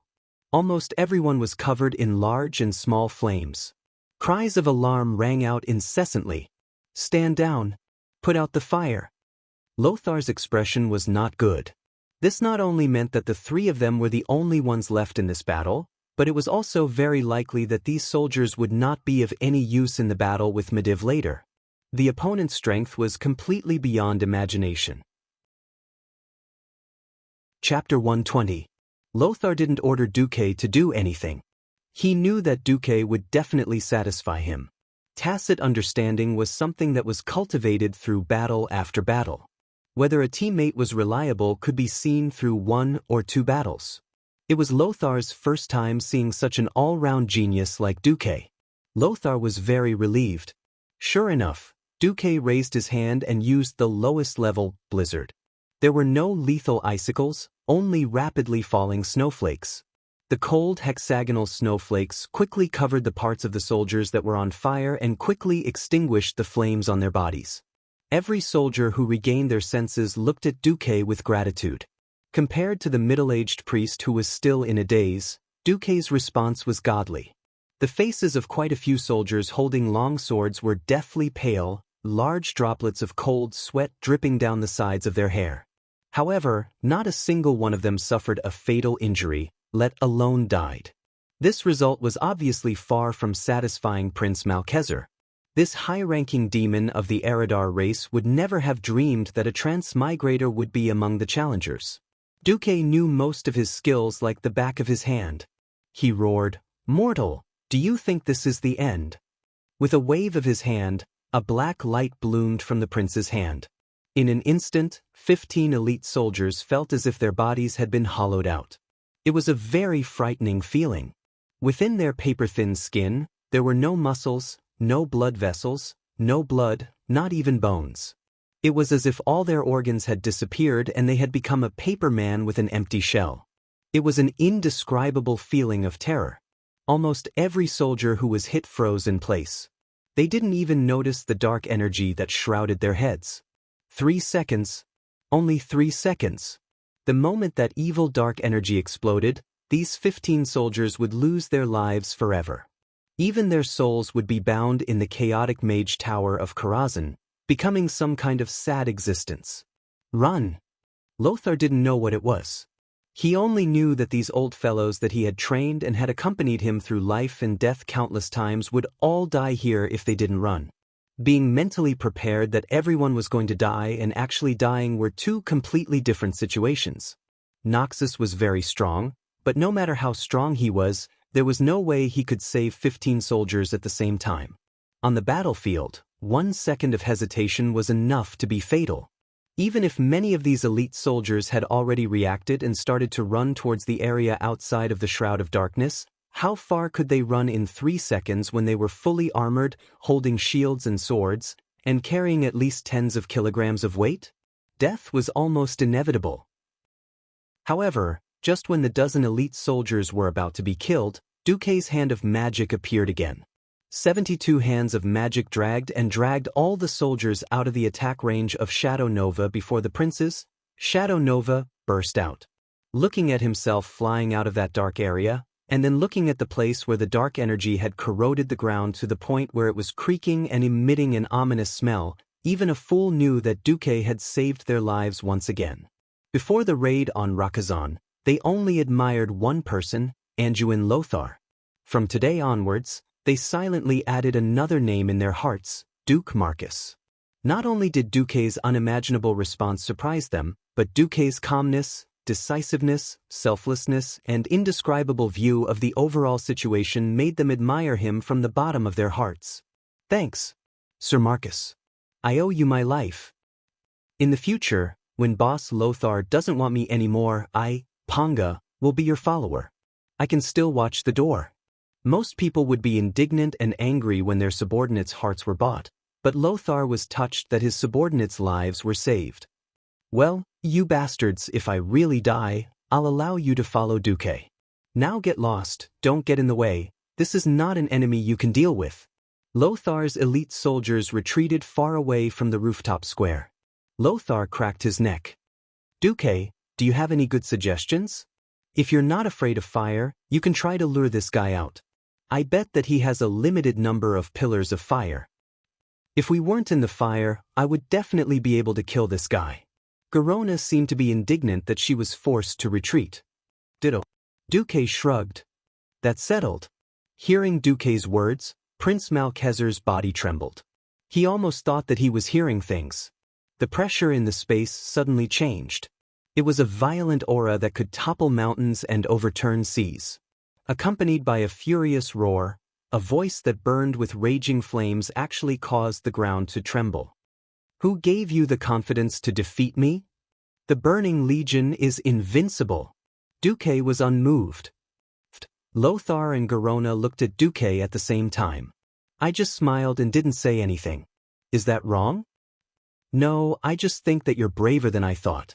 Lothar gently touched Duque's arm with his shield, then charged forward without looking back. Lothar charged. With every step Lothar took, the light on his body grew brighter. This was not a feeling, nor was it an illusion. Lothar was really glowing all over. For a moment, Duque almost suspected that this slightly unreliable world of Azeroth had a paladin profession in advance. What made Duque even more confused was that he saw the following lines of data on his retina. After inspection, Anduin Lothar used a super rare potion, Titan Potion. His HP has temporarily increased significantly. Lothar used Colorful Miracle Potion. His magic resistance has temporarily increased significantly.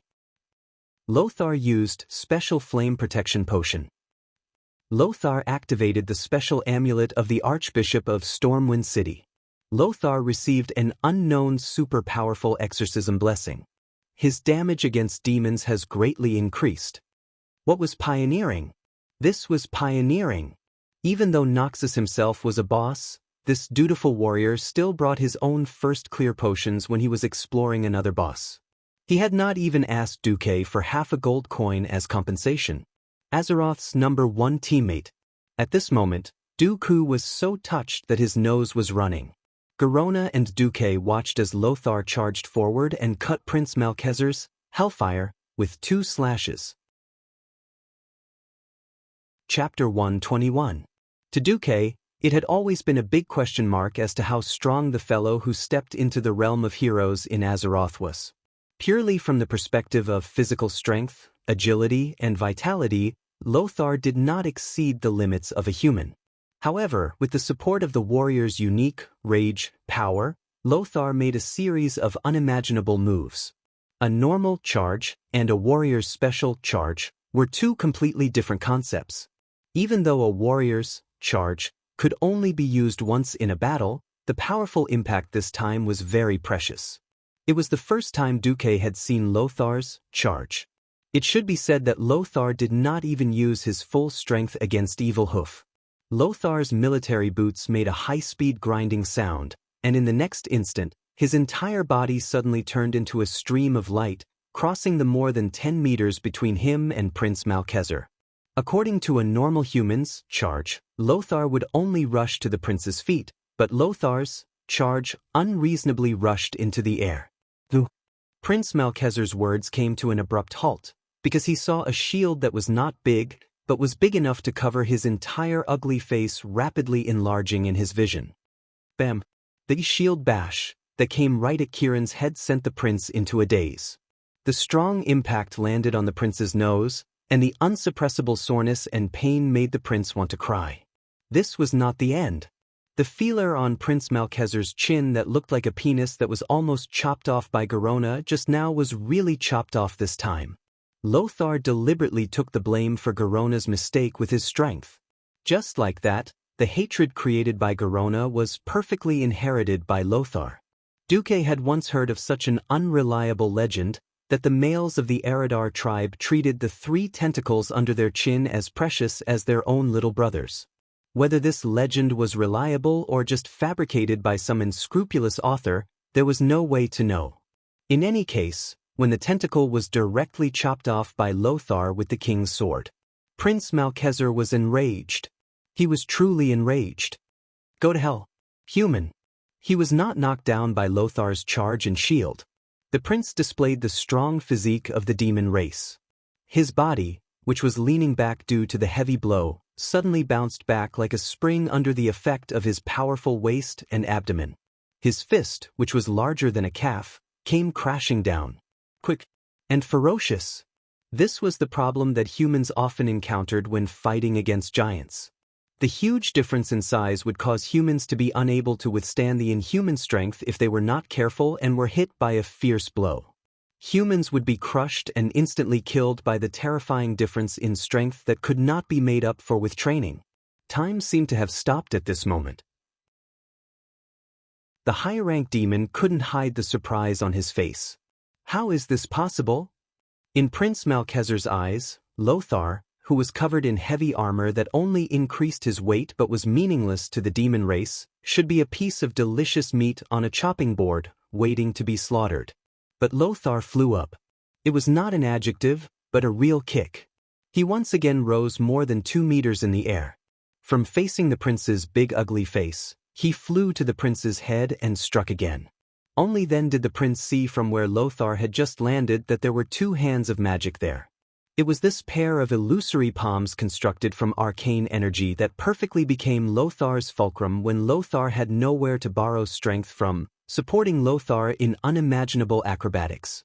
The moment the king's sword pierced Malcheser's skull, a dazzling golden light blossomed. A pair of seemingly burning golden wings of light extended from Lothar's back, breaking through the chaotic void on the roof of Karazhan, creating an additional passage between Karazhan and the world of Azeroth, which was located in the gap between the astral world and Karazhan. This passage glowed with golden light. On the sword, a golden storm filled with a holy aura blew up. The chaotic wind caused Lothar's handsome long hair to flutter erratically, making this future lion of Azeroth even more charismatic. At some point, Garona, who was supposed to cooperate and attack, also stopped in her tracks. Standing on the head of this huge demon who was at least 6 meters tall, Lothar's expression was very calm, as if his soul was wandering in the sky. He seemed to be feeling something, savoring something, or listening to the melodious sound of chimes coming from a tall building in the distance. At this moment, even Duque heard the sound of metal clashing coming from above. Raising his head abruptly, Duke realized that he had unknowingly stepped into a strange period of history. Ever since he came to this world, at every moment, there were thousands of voices singing his legend. Every minute and every second, there were thousands of wills swearing to inherit his ideals. As if responding to Lothar's golden wings of light, Duque saw an illusory figure in the floating golden clouds on the battlefield. It was a knight. His face was clearly a blur in the eyes of the bystanders. But everyone could feel his gaze on Lothar. No, he was not only looking at Lothar, he was also looking at the entire human race. That's right. The crown on his head proved his identity, the only emperor recognized by the 7 major human kingdoms in the history of Azeroth, Thoradin the Great. His gaze fell on the sword in Lothar's hands that was piercing the demon's head. He smiled. It was a smile of approval. Those who fight for humanity will receive my protection. After leaving a soft murmur, Thoradin the Great's figure disappeared. The next moment, the sword in Lothar's hand emitted a bright light. Prince Malcheser's huge greenish-blue body, starting from the head that was pierced, seemed to turn into gravel in the wind and disappeared in the golden light. Duque was stunned. He never thought that Prince Malcheser would be a problem for him, Lothar, and Garona. Just one big move from Lothar was able to instantly kill Prince Malcheser, who would become the final boss of Karazhan in the future. That was a bit too much. The prince's figure disappeared. Lothar descended with a gorgeous, eagle-like dive, his metal boots hitting the bluestone ground with a clear clang. There was no joy of victory on Lothar's face. Instead, it was as if he was facing a great enemy. Not only him, but Duque and Garona also had the same expression. "Come out, old friend. I can already feel your aura." With a chuckle, the surrounding scenery suddenly changed. For some reason, they had already arrived at Mediva's workshop inside Karazhan. In the middle of the three, the super boss Mediv, who directed the entire incident at the dark portal, appeared. Chapter 122. Wherever Mediva's fingertips pointed, there would be a bright purple arcane radiance.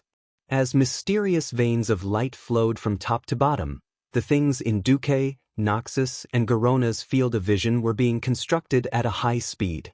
Power that could not be understood and measured by science surged out, and the surrounding scene was like an oil painting with its canvas removed, revealing its true form. When the last round of dazzling light bloomed, everything changed. The void and chaotic sky became the roof of Mediva's workshop, and sunlight shone through the colorful glass windows, filling the entire workshop with a holy atmosphere like a church.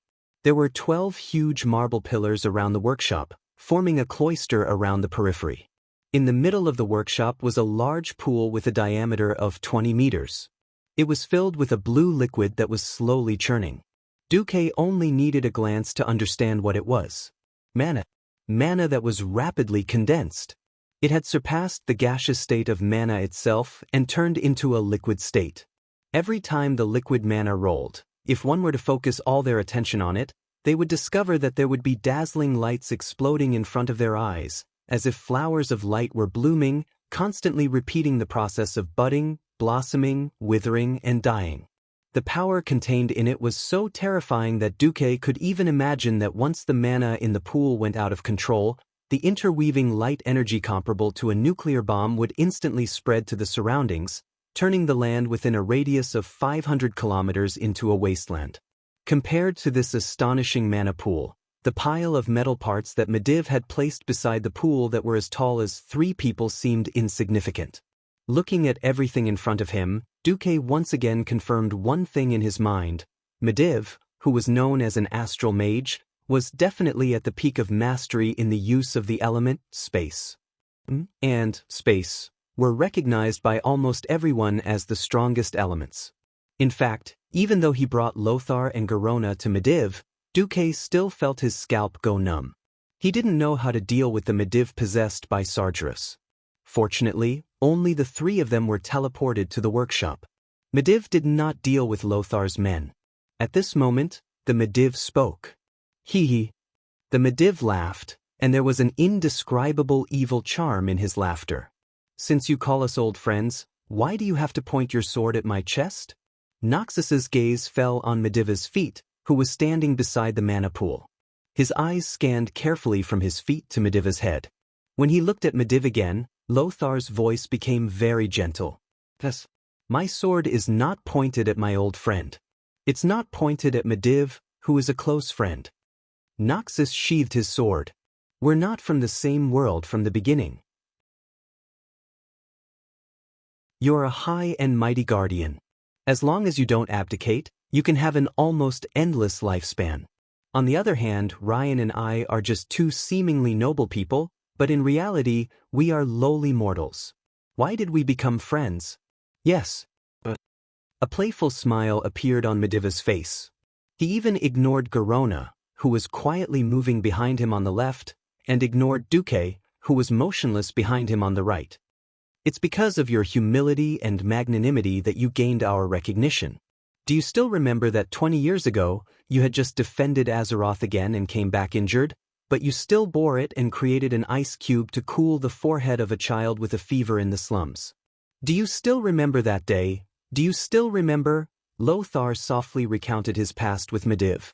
Mediv didn't interrupt him, and just listened with a smile. After an unknown period of time, Lothar finally came out of his memories. When the last word of Lothar's words fell, Mediva's face finally showed a playful expression. It's a beautiful story, isn't it? Unfortunately, it's meaningless. Mediva's face finally sank. The next moment, the entire workshop trembled. Meaningless? Everything I have said is meaningful. Because I always believed that the generous and benevolent Mediv I knew was still alive in some form somewhere. And you, Sargeras, I'll pull you out of my old friend's body and make you scram back to where you came from. Lothar's voice was like thunder rolling in the empty workshop, echoing left and right. The anger contained in his voice seemed to want to burn up Sargeras's dirty and sinful soul in an instant. Lothar pulled out the king's sword again, and the dazzling golden light on the sword was like the light of dawn that chased away the darkness along the entire horizon at dawn, splitting the entire workshop that was filled with Mediva's terrifying magic into two. Lothar's aura was astonishing, but the depths of Mediva's slightly playful eyes were filled with disdain. Sargera's voice sounded calm and indifferent. "Lothar, is this your trump card? It's a pity that you took it out too early. Otherwise, you might have given me a little surprise." "A true king doesn't need to hide himself," Lothar said firmly. This was also a small drawback of the king's sword. The path of a king was the righteous path of a king. Emperor Sorodin's will on the sword would not allow the wielder of the sword to do such a disgraceful thing like stabbing someone in the back or sneaking up on the opponent. Moreover, from the beginning, Lothar didn't really intend to hide himself. "The so-called king isn't even an ant in front of me, the invincible king of the realms. An incomparably terrifying will spread out from Mediva's body." As a direct opponent of Sargera's, Lothar was definitely the first to bear the brunt. The will of the Demon King wasn't just simply terrifying. Countless images, large and small, continuous or intermittent, flashed across Noxus's spiritual sea, constantly impacting Noxus's will. Those weren't ordinary images. They were images of worlds that had been destroyed by Sargeras's burning legion over the past 10,000 years or so. The cruel and crazy demons turned beautiful planets into barren, scorched lands, and killed millions of all kinds of creatures. Slaughter, destruction, destruction. This was the main theme of the burning legion. At this moment, Lothar heard the cries of billions of creatures, and tasted their sorrow, pain, and despair. Before he knew it, Lothar had already knelt on one knee. His face was pale, and his forehead and hair were all dripping with cold sweat. His eyes were pitch black as if he was about to faint. Noxus felt like a lone boat in a boundless sea of rage. Under the boundless black storm, he was hopelessly enduring the onslaught of the storm, and his boat would be destroyed at any time. He was completely subdued by Sargera's terrifying will.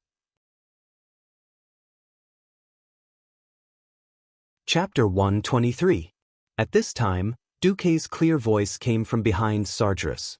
"Fallen Titan, destroyer of worlds, lord of the burning legion, great king of demons, have you forgotten your tragic defeat in Azeroth 10,000 years ago? Or when you were the son of the former guardian of Azeroth, Egwin, you accidentally fell and became retarded at birth? I really don't know where your invincibility comes from. About 25,000 years ago, Sargeras betrayed the Pantheon Council formed by the Titans of Creation, created the Burning Legion, and began his burning expedition. After taking in Kill, Jaden, and Archimonde from the Eridar demon race, Sargeras had a smooth-sailing life for the next 15,000 years. He won every battle. However, 10,000 years ago, during the invasion of planet Azeroth, he was defeated by the native race of Azeroth and the derivative species of the experimental creations left behind by the Titans. Although Sargeras could blame that failure on his inability to directly descend to planet Azeroth, or on the fact that the dragon soul created by the power of the entire dragon race destroyed the portal, a failure was still a failure.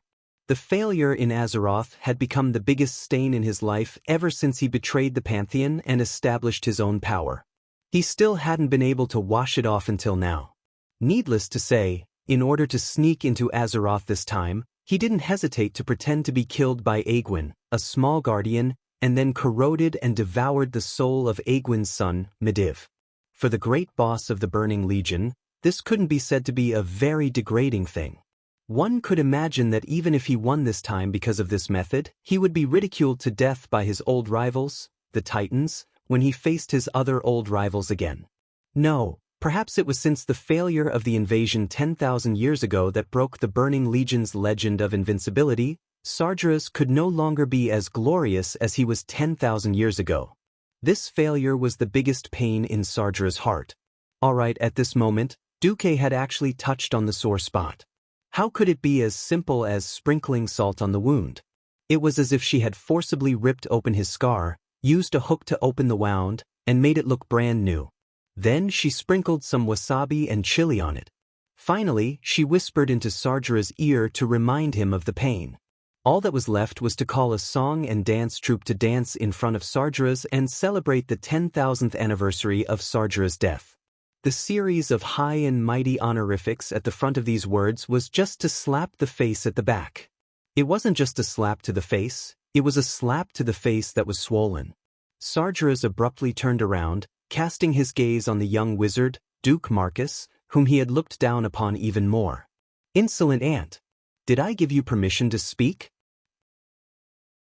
Mixed with Sargera's terrifying anger that soared into the sky, the boundless pressure that seemed to be able to burn the entire planet shifted from Lothar's body, and suddenly pressed down on Duke's body like a mountain pressing down on him.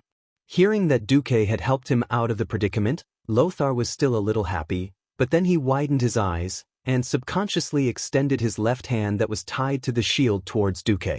This was because he realized what Duke was about to face. That kind of endless fear was definitely not something a young lad could bear. Having seen the trials and tribulations of life, bearing the death of his beloved wife, and facing the death of his comrades, Lothar's first half of life could be said to be incomparably rich. Even Lothar, who thought that his mind had long become as hard as iron, didn't dare to say what would happen if Sargera's pressure continued just now. What would happen if it was suddenly Duke who had to bear all of this? Lothar simply couldn't imagine. In his opinion, the young wizard Duke had already done a perfect job. He had successfully used his wisdom and magic to bring him and his men to Mediv. If it were any other wizard in this world, they might not necessarily be able to do this. Just this alone made Lothar feel that Duke was already a little hero.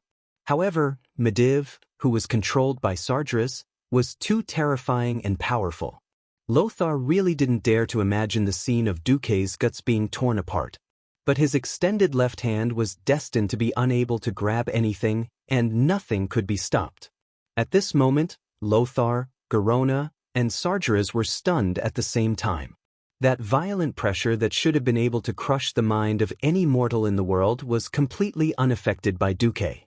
No matter how strong your aura was, he still looked like he was taking a leisurely stroll. He even winked at Sargeras and stretched out his right pinky. Actually, your aura can be stronger. My small body can still take it. What the hell is this? What exactly happened? The face of Mediv, who was possessed by Sargeras, was full of confusion. He really couldn't understand why even the insignificant human named Anduin Lothar, who had the strongest willpower among the three of them, almost succumbed to his demon king's aura. But Duque didn't fall for it. This wasn't some kind of immunity in his mental state, but a kind of blind confidence that should have been built on past achievements. That's right. It should be that Duque felt that he had an absolute psychological advantage over Sargeras. Sargeras was about to go crazy. His eyes were filled with fear and resentment. Duque's excessively young face was filled with confidence from start to finish. This wasn't the first time he had thought of asking the system elf to help him separate his spiritual sea after being afflicted with fear, so that the information from the outside would first pass through a relatively independent space, and after filtering and analysis, it would be delayed for a 10,000th of a second before entering his mind. Also, Duque's confidence was really based on achievements. Duque muttered to himself in his heart, Am I supposed to tell you that back then, for the sake of equipment, I would go on with both the big and small accounts every week, and that I would take turns with your two subordinates, kill Jaden and Archimond, 100 times? Perhaps it was a joke, or perhaps it was a mental victory, or perhaps it was Duque's firm belief that as long as he brought Lothar and Garona to Mediv, history would be on the right track again. Anyway, it didn't matter whether the others were afraid or not. Duque wasn't afraid, and so he just smiled and annoyed Sargeras. Ugh, it feels so good to show off in front of a super boss. I've changed my mind, Ant. You'll be the first to die. Sargeras let out a deafening roar. At this moment, Lothar made his move. The king's sword blossomed with dazzling golden light, and became one with the stream of light when he used charge. Mediv, who was controlled by Sargeras, quickly turned his staff and pointed it at Lothar.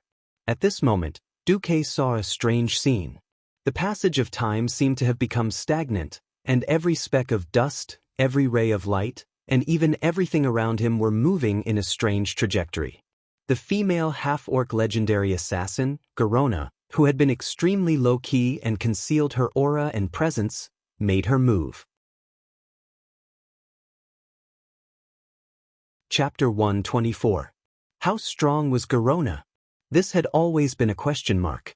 The legendary assassin who would be infamous for killing King Lang in the future was still a half-orc who fought for the humans she loved. It was simple. The whole tribe was against her, and no clan was willing to accept her. But the humans, especially Lang and Lothar, chose to accept her. This made Garona, who had lived a miserable life as a slave, feel warmth in her heart. Perhaps it was to repay a debt of gratitude, or some other emotion. Garona's performance was very pure and straightforward.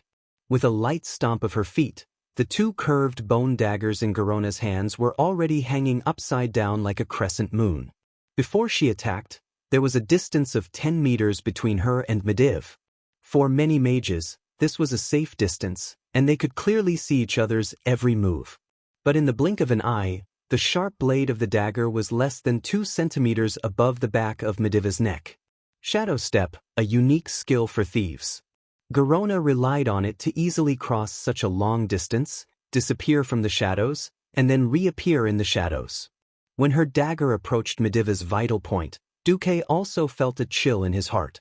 Why did he cooperate with Lothar and the Medivh possessed by Sargeras to argue? Wasn't it to attract Medivh's attention and give Garona a chance to deliver a fatal blow? In order to cover Garona, Duque even rushed to use Calm in Mind and Pyroblast before Garona could attack, and instantly threw a blinding fireball in front of Medivh. Duque did his best. Even if at this moment, Duque, who wasn't the person involved in this attack, he was still able to clearly understand how fierce and dangerous this attack was. There was no terrifying aura of stars exploding above her head, causing the world to collapse, nor was there any thunder. Garona's dagger did not carry a trace of smoke, there was no sharp sound of wind breaking, and there was not even a trace of aura. If one had to ask what it was like, it would be a kind of hunting that was close to animal instinct. Yes, Medivh was the prey, and Garona was the hunter. Even though they were 10 meters apart, Duque still felt that he would not be able to dodge this attack. This was a real world. Perhaps Medivh was very powerful, but in the end, Medivh was still immortal. One would feel pain if they were injured, and if they were seriously injured, they would die. If Garona could kill Medivh in a second, it would be a joyous occasion. Unfortunately, there were no ifs. If time was a fast-forward movie, then it would definitely be frozen at this moment. There shouldn't be any sound in the air, but the moment Garona appeared behind Medivh, a strange gurgling sound came from the air. Duque, Lothar, and Garona discovered at the same time that the air in the workshop that was illuminated by the warm sunlight was frozen in less than 1/100th of a second. This effect was completely the super upgraded version of Duque's, Desong's cold prison. Under the effect of Medivh's vast magical power, all the water vapor in the entire workshop was frozen into a white mist, and then turned into sand-like ice particles that fell like dust. The 12 huge pillars were instantly covered with white frost, and every place in the workshop that had water in it was instantly frozen. When water froze, its volume would increase. The ice cubes from different places collided fiercely for the limited space, and then there was the sound of ice cubes shattering. Duque's big fireball and Lothar's charge were both interrupted by the huge wave of cold air that gushed out of Medivh's body, and the two were almost blown away. And Garona, who was in the frozen core area, turned into an ice sculpture in the blink of an eye. Not only Garona, but the space several meters in diameter around Medivh was also frozen because of the cold air. The frozen Garona's posture was very beautiful. She lifted her left knee and straightened her right leg. Her arms that were like the wings of a white crane almost completed the final joint attack and stabbed the sharp blade into Medivh's neck. It was just a little bit, but it became a huge chasm. Medivh turned around with a face full of anger, and looked back at Garona, who had turned into an ice sculpture with a determined expression without a trace of hesitation. Bastard! Lothar seemed to be a little confused as to why Medivh was so angry. Originally, in Lothar's imagination, Garona was already a dead person. As long as Medivh broke Garona's ice sculpture with his staff, this extremely straightforward half-orc beauty in his impression would immediately die. Medivh did hit it with the head of his staff. A crack on the ice sculpture quickly spread in all directions.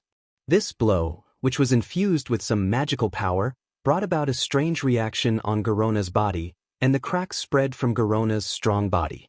Pieces of ice, big and small, peeled off from Garona's body like a broken mask. With the loudest cracking sound, when the shattered ripples spread to Garona's entire body, Garona, who was already a little dazed from the freezing air, fell out of the ice sculpture while shivering. However, the moment she saw Medivh's face, Garona's face was filled with incomparable stubbornness. Medivh hit Garona. Yes, he hit her. He hit her with his fists. The dignified magic-level Medivh actually hit Garona in front of the dumbfounded Lothar and the imaginative Duque. You bitch! You actually want to kill me? With a punch, Garona's left face suddenly had a bruise. Because of the green skin of the orcs, this was actually not obvious. Why can't I kill you? Garona, who had temporarily lost the ability to move because of the ice, asked stubbornly. Bitch! Why don't you think about who spared your life? Let an assassin like you who pretended to be an emissary live. You actually don't know how to be grateful, and you still want to kill me? Medivh, or perhaps Sargeras was still angry, punched her again. It's my greatest shame to be possessed by a weak male like you. Wait, something seems wrong. Lothar's facial muscles instantly froze. And Duque suddenly remembered a secret. That was the story of a savior named Medivh in the future. Medivh, one of the founders of the new Tirisful Council. In order to resist the invasion of the world of Azeroth by the ancient gods, he ran around everywhere. In particular, this Medivh was a mix of orcs, Draenei, humans, and titans. That's right. He was the child of Medivh and Garona. Garona used to be one of the assassins sent by Ghoul Dan to pretend to be an emissary and assassinate Medivh. Medivh killed all the orc assassins except Garona. Then Garona was sent back to deliver a message to Ghoul Dan, and Ghoul Dan sent her to Medivh's side as a spy to serve the interests of the orcs. The Maddie civilization knew all of this, but they kept her here. The official explanation in the game was that two lonely souls were attracted to each other. This description was so artistic, now it didn't seem artistic at all. It was clearly someone's dirty words when he was having a headache. Whether it was Medivh's dirty words or Sargeras's dirty words, this was no longer important. The important thing was that this kind of dirty words almost blinded Duque's dog eyes. Chapter 125. Bitch. You have to face your own fate. Medivh, who was under Sarger's control, was in a relationship with Garona, a female half-orc, in an orc's way. Medivh's punches fell like raindrops. This was nothing to Garona, who had been treated with disdain and torment by her fellow orcs since she was a slave. Male. Other than your evil magic, is that all you have? I look down on you. Sargeras was even angrier. On the other hand, Noxus felt that he had the obligation to stop all of this out of chivalry and gentlemanly demeanor. He roared, "Let her go," and charged forward, but he was sent flying by an unknown magic spell from Medivh. And Duque was just a bystander. Although he already knew that this was history repeating itself, Duque still felt that it was an eye-opener. But, Old Max, do you know that you're so awesome? Aren't you afraid that your children will run in front of you and sing, "I call you Dad, you hit my mom"? Idiot! Do you really think you can join the insignificant human kingdom? Come on, face your fate. A mysterious light appeared on Medivh's hands, and countless runes the size of ants flowed on Medivh's palms, the back of his hands, and his arms. The next second, a mysterious force shot into Garona's brow. It was an extremely terrifying image for Garona. She saw the future, a future that she didn't even believe in. The gentle and magnanimous Chief Wang Lin, who represented the entire human kingdom and accepted her, took her in and gave her a home, was actually killed by her own hands. The image was so clear and felt so real. Garona was completely stunned. Lang's expression of disbelief, Lang's son Varian's horrified expression, and the painful expression of the queen who cared about her the most appeared in front of her. There was also the smell and touch of blood, and the horrifying feeling of her digging out Lang's heart with her own hands. Everything was extremely realistic. All these little details piled up, causing Garona to fall into a frenzy. This is impossible? Garona's body suddenly trembled, and she collapsed to the ground, her whole body twitching nonstop. Bastard, what did you do to her? Lothar roared and charged again. I'm just letting her face her inevitable fate. Medivh, who had returned to his normal self, had a mocking and ferocious look on his face. Go to hell, Sargeras. Lothar roared and rushed forward. Duque followed him silently. He summoned his signature 36 hands of magic and rained arcane bullets at Medivh. Of course, he knew that it was useless. Such low-density, low-damage arcane missiles might be able to torture orcs or murlocs, but it was nothing to Medivh, who was at the pinnacle of mysterious power in this world.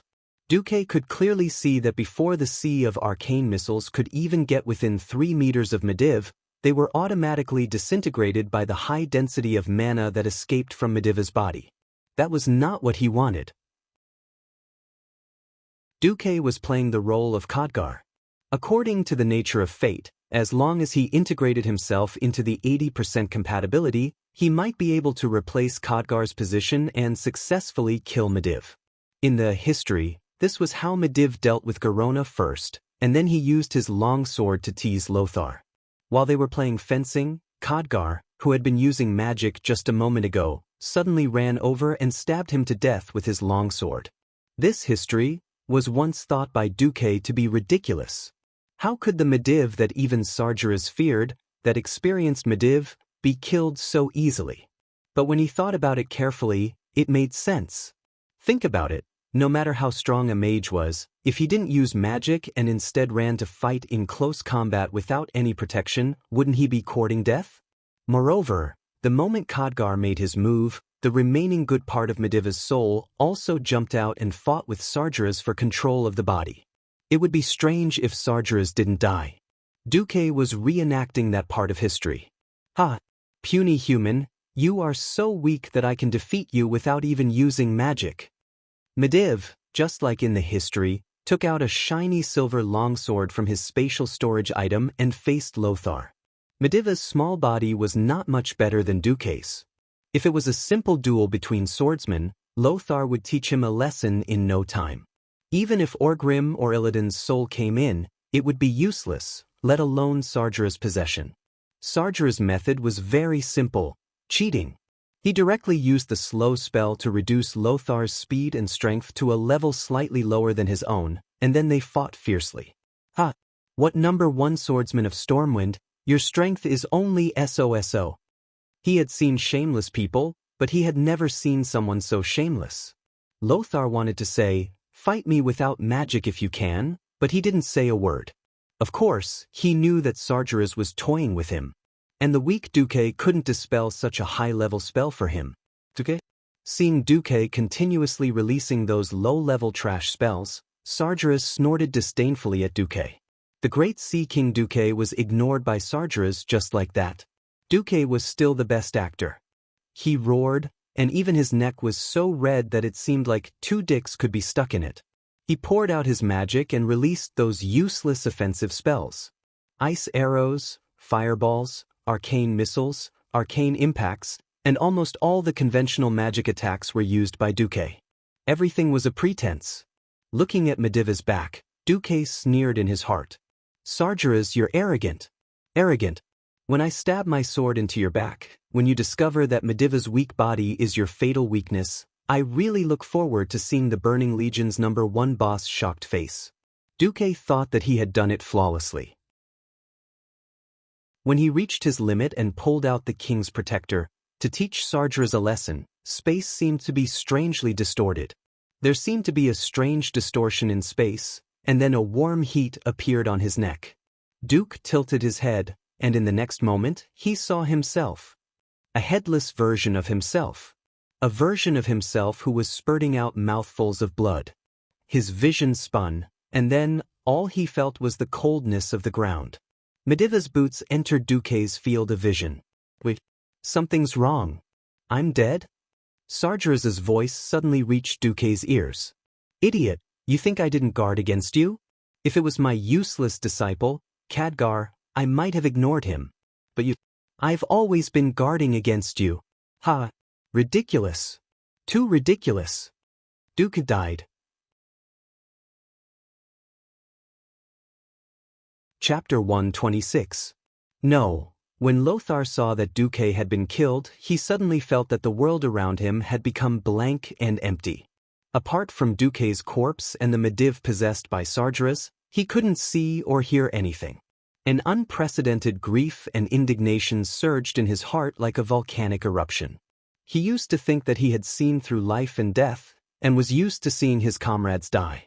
He was no longer afraid, and he could treat the death of everyone around him coldly. In fact, when he faced this moment again, Lothar still found that he couldn't do it. From the moment he met Duque, Lothar only felt that he was a talented and flamboyant kid. When he was Duque's age, he vaguely remembered that he had done a lot of crazy things, but whenever there was a problem, there was always Lang, the prince, to take care of it. At that time, Lothar only had pure admiration for Duque. When the name Sea King Duque appeared, Lothar originally didn't like this kind of person who relied on business to rise, but as time passed, Lothar changed his view. Everything that Duque did proved that he was responding to the crisis, for the benefit of Stormwind, and even for the benefit of the entire human race. If Duque was just that, then Duque would be a very good assistant minister. But everything that happened in Karazhan made Lothar secretly raise his evaluation of Duque to an unprecedented level. Brave, wise, smart, kind-hearted, and highly principled. This was definitely the template of a top young hero. Lothar quickly realized that if Duque was allowed to grow, he would be the pillar of Stormwind's next generation. He and Lang were still in the prime of their lives, but they would grow old after all.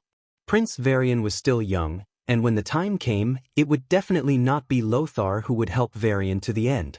Duke Bolvar for Dragon was a very good candidate. Unfortunately, he would at most be an assistant minister in the ordinary domain. After losing Mediv, the Stormwind Kingdom needed a new flag in the field of magic, no matter how one looked at it. When he killed Prince Malcheser, Lothar had secretly made a decision. If he succeeded this time, he would definitely recommend Duque to the throne when he returned. However, just as Lothar made up his mind, Duque was killed by Sargeras in front of him with the face and body of his old friend of decades.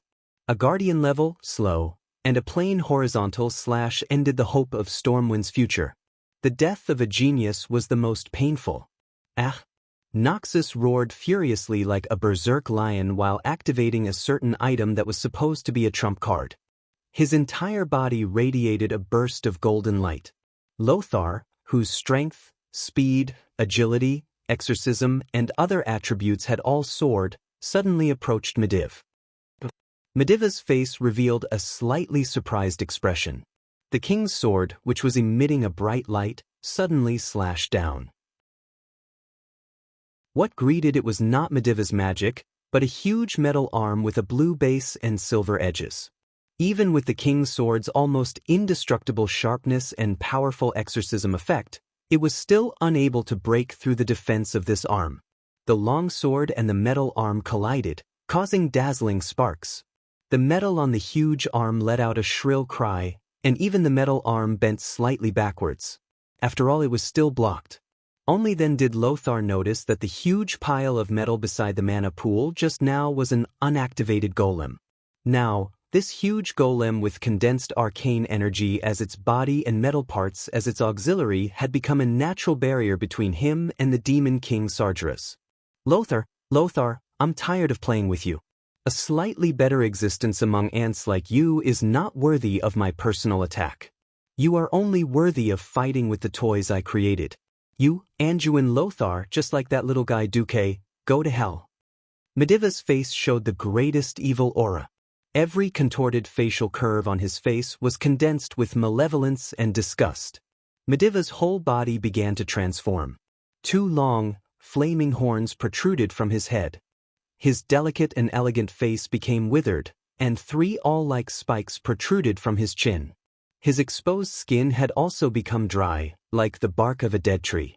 But between the dry and cracked skin, a huge green light could be clearly seen flowing in this body that could once accommodate the power of all the guardians of the Tirisful Council.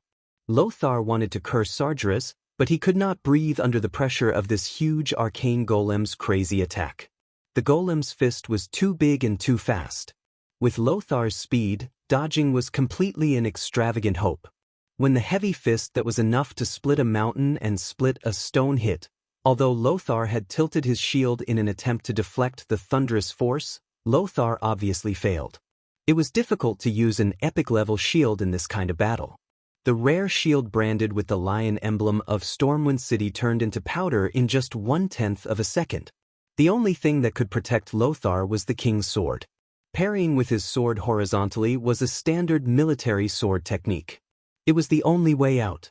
The king's sword, which had suffered a heavy blow, showed unimaginable toughness.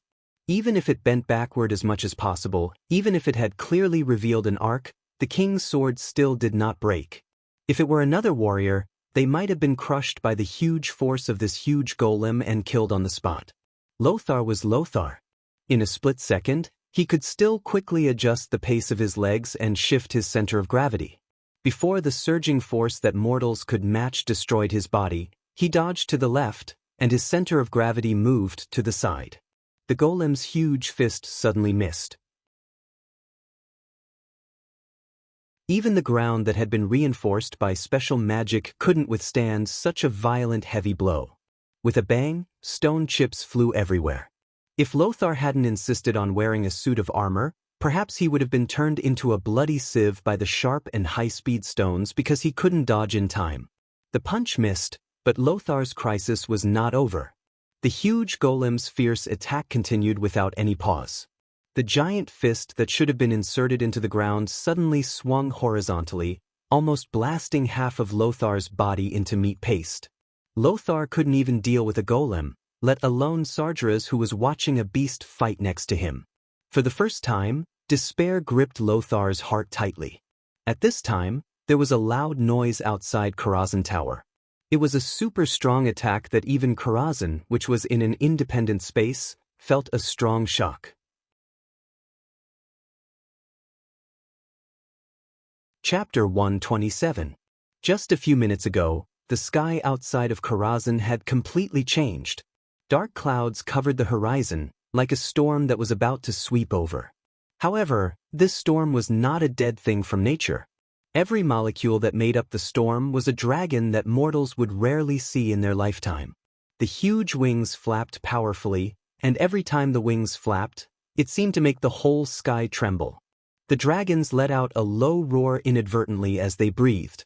There were all kinds of auras such as flames, and the faint sound of wind and thunder, making their power even more extraordinary.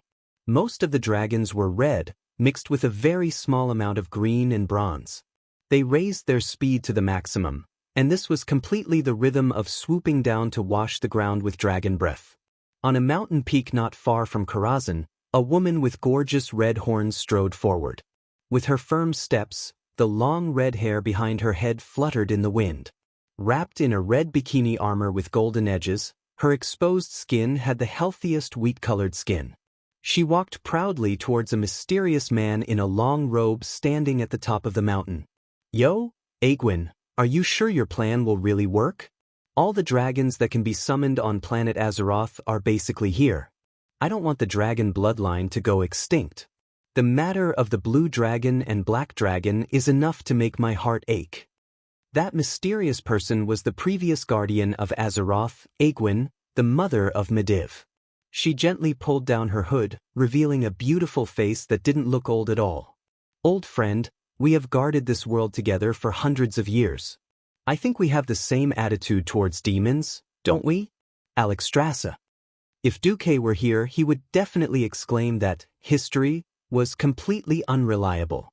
Aegwin, who should have been severely injured by Sargeras, held back because she received the warning signal in advance. She was defeated, but she wasn't seriously injured like in history, and could only hide to recuperate. It was just a minor injury, So she had the strength to gather a group of old friends to deal with Sargeras together. 10,000 years ago, it was the combined power of the 5 dragon aspects that created the dragon soul, to teach the invading demons how to be human. 10,000 years later, the Black Dragon King, Nisario, had betrayed the Blue Dragons, the Emerald Dream of the Green Dragons had been corroded, and the Bronze Dragon King, Nosdormu, had disappeared. The Red Dragon Queen Alexstrasza, the only one who could move, still stood up and called for all the dragons to participate in the siege against Karazhan. Faced with Aegwyn's answer, the Red Dragon Queen raised a new question. Yes, we can't let Sargeras do whatever he wants, but if Sargeras really has complete control over Mediva's soul and all of Karazhan's power, we'll only die if we attack. Aegwyn smiled at the Red Dragon Queen's worry. I had the same worry as you. However, it seemed that we had received unexpected reinforcements. A little fellow had used special means to disrupt Sargeras' senses and communications.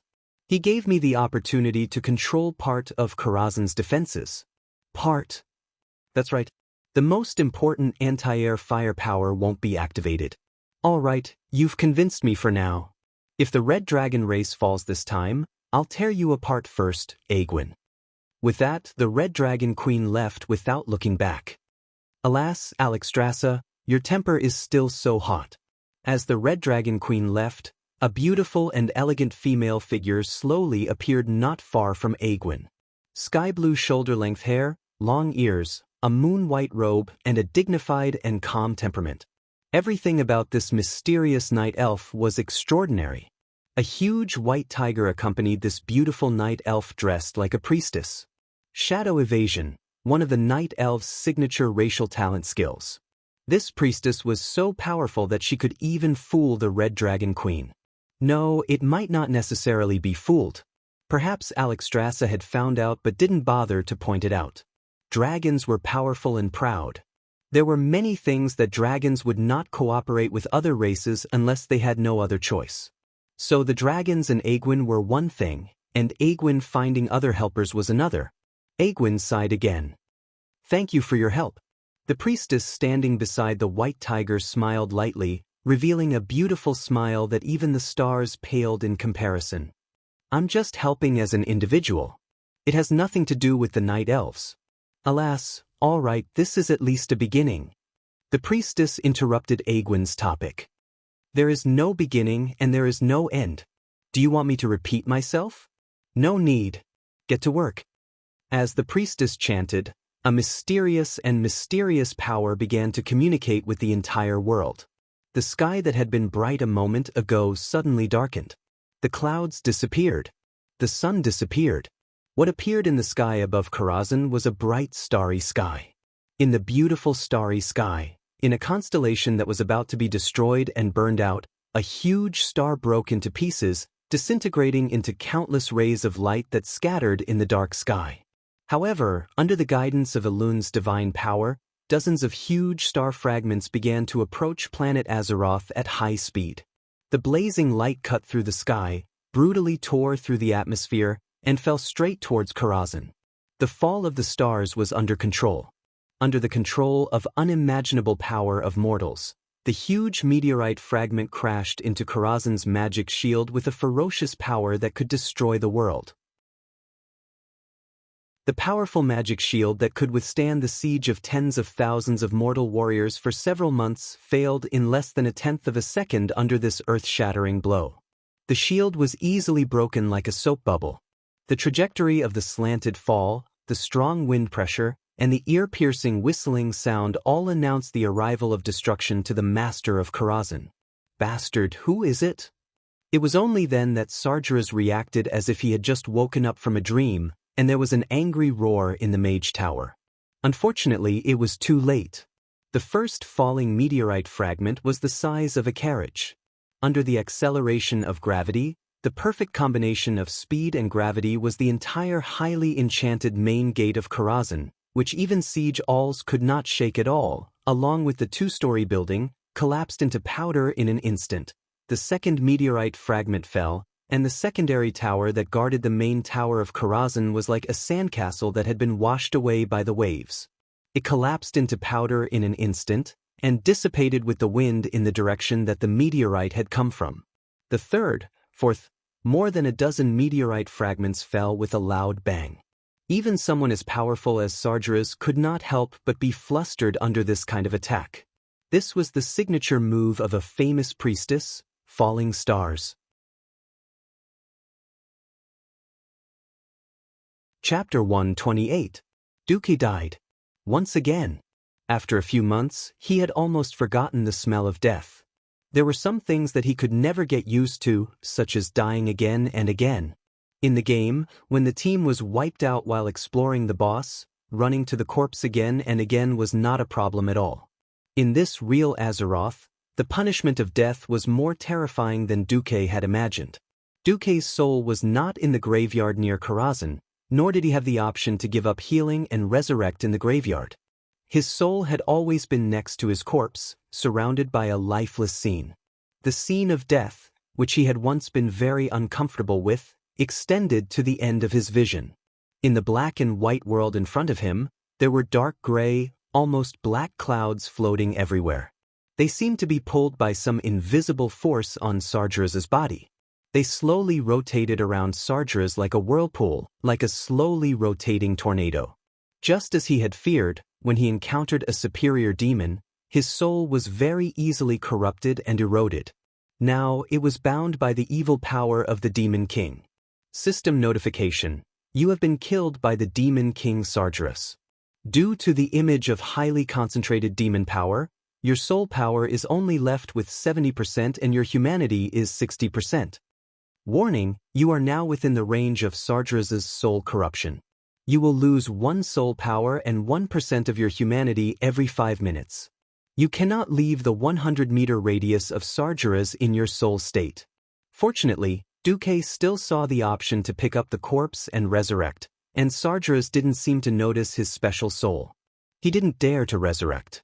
If he resurrected casually, he would be easily killed again, and it would make Sargeras even more vigilant. He couldn't drag it out for too long. Otherwise, he could only join the Burning Legion and become a demon. Duque could wait, but he wouldn't sit still and wait for death. When he couldn't hold on any longer, he would naturally give it his all. However, Duque in his soul state wouldn't just sit around and do nothing. He had done something that most mortals couldn't imagine. He had hacked into Karazhan's defense system. This wasn't just his own effort. The greater credit was due to the system elf and a certain special existence. There was no doubt that the system elf was powerful. In the world with computers before his transmigration, most of the complicated and relatively simple tasks were handled by computers. Not so in Azeroth.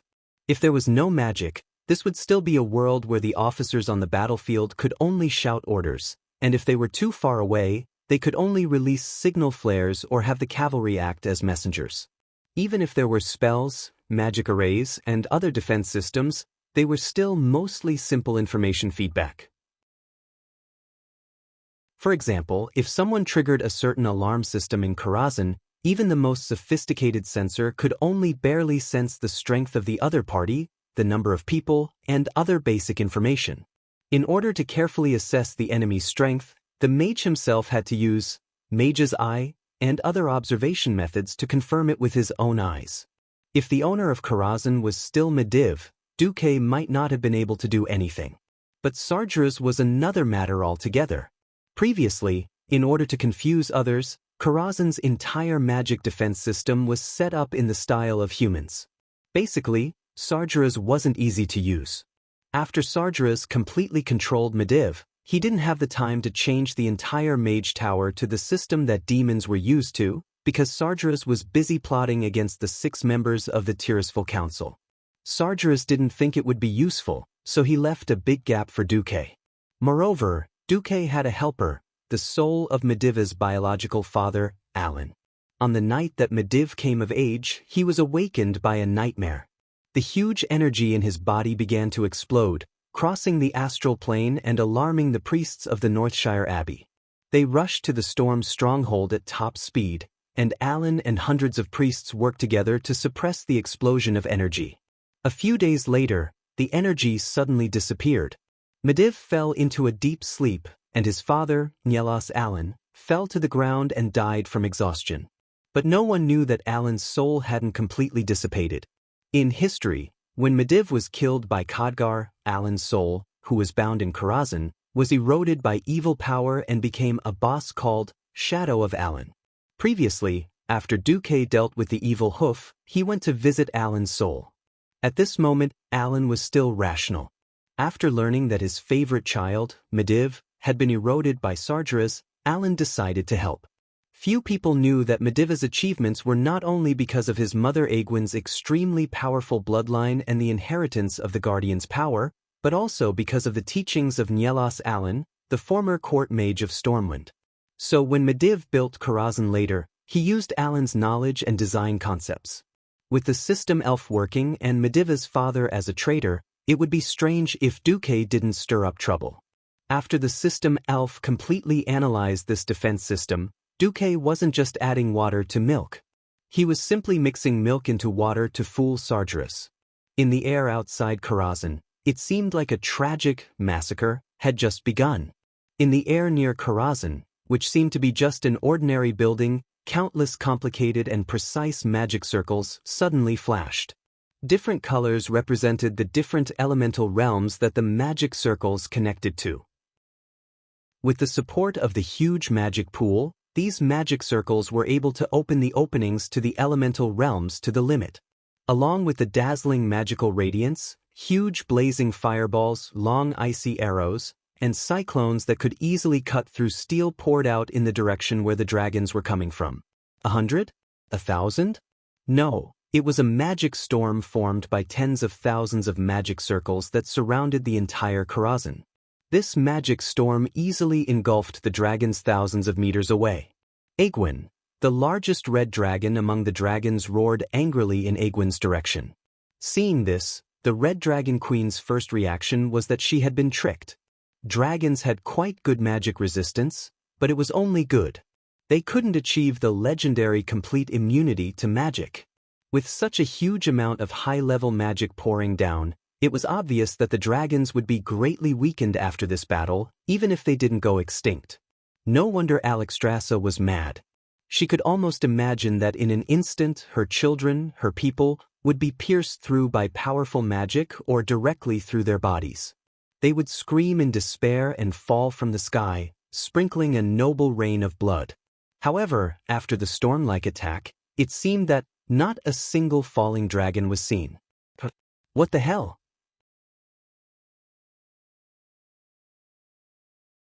Chapter 129. In a few breaths' time, other than the barrage created by the conventional low-damage magic seals, all the large magic seals shone brightly again. It's coming! Be careful to dodge. Alexstrasza shouted. Dragons were strong, but their strongest point was not their long-range attacks. Draconic magic could rarely kill enemies hundreds of meters away. Dragon breath only had a short range of a few dozen meters. The strongest point of the dragon race was naturally their unparalleled melee combat. In close combat, the dragon race rarely had a match. Speaking of which, even with the support and cover of Goddess Elun's Chosen, this distance of nearly 1,000 meters was still a space of death for the dragon race. However, when the huge magic seal at the top of Karazhan, which had a diameter of more than 50 meters, let out a deafening roar, the magic cannon that symbolized Karazhan's fiercest attack was sent flying. Looking at the cannon that brushed past the top of the group of dragons, ready to use arcane energy to conquer the Sea of Stars, the Red Dragon Queen knew that Egwene's words about a traitor were true. Beams of different colored light stabbed into the group of dragons like forks, but they did not even take off a few dragon hairs, let alone dragon scales. So scary.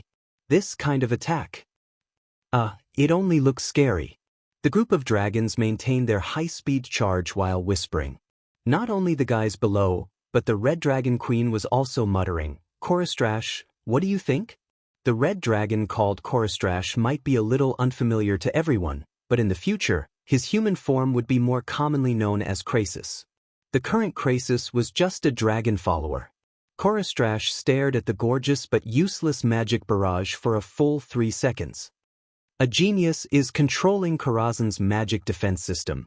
If it's not some special magic puppet, then this guy's strength must be very shocking. At this moment, Egwene touched a sore spot. A mage spoke to her through telepathy. "Alexstrasza, what did you say just now?" "Mother, my throat is itchy, so I roared to call you." The Red Dragon Queen blushed. Well, her face was already red, so it was impossible to tell. Under Duque's secret control, Karazhan's defense system became the most gorgeous fireworks system. The fiercest and most powerful firepower would definitely be fired in a direction that absolutely could not be hit.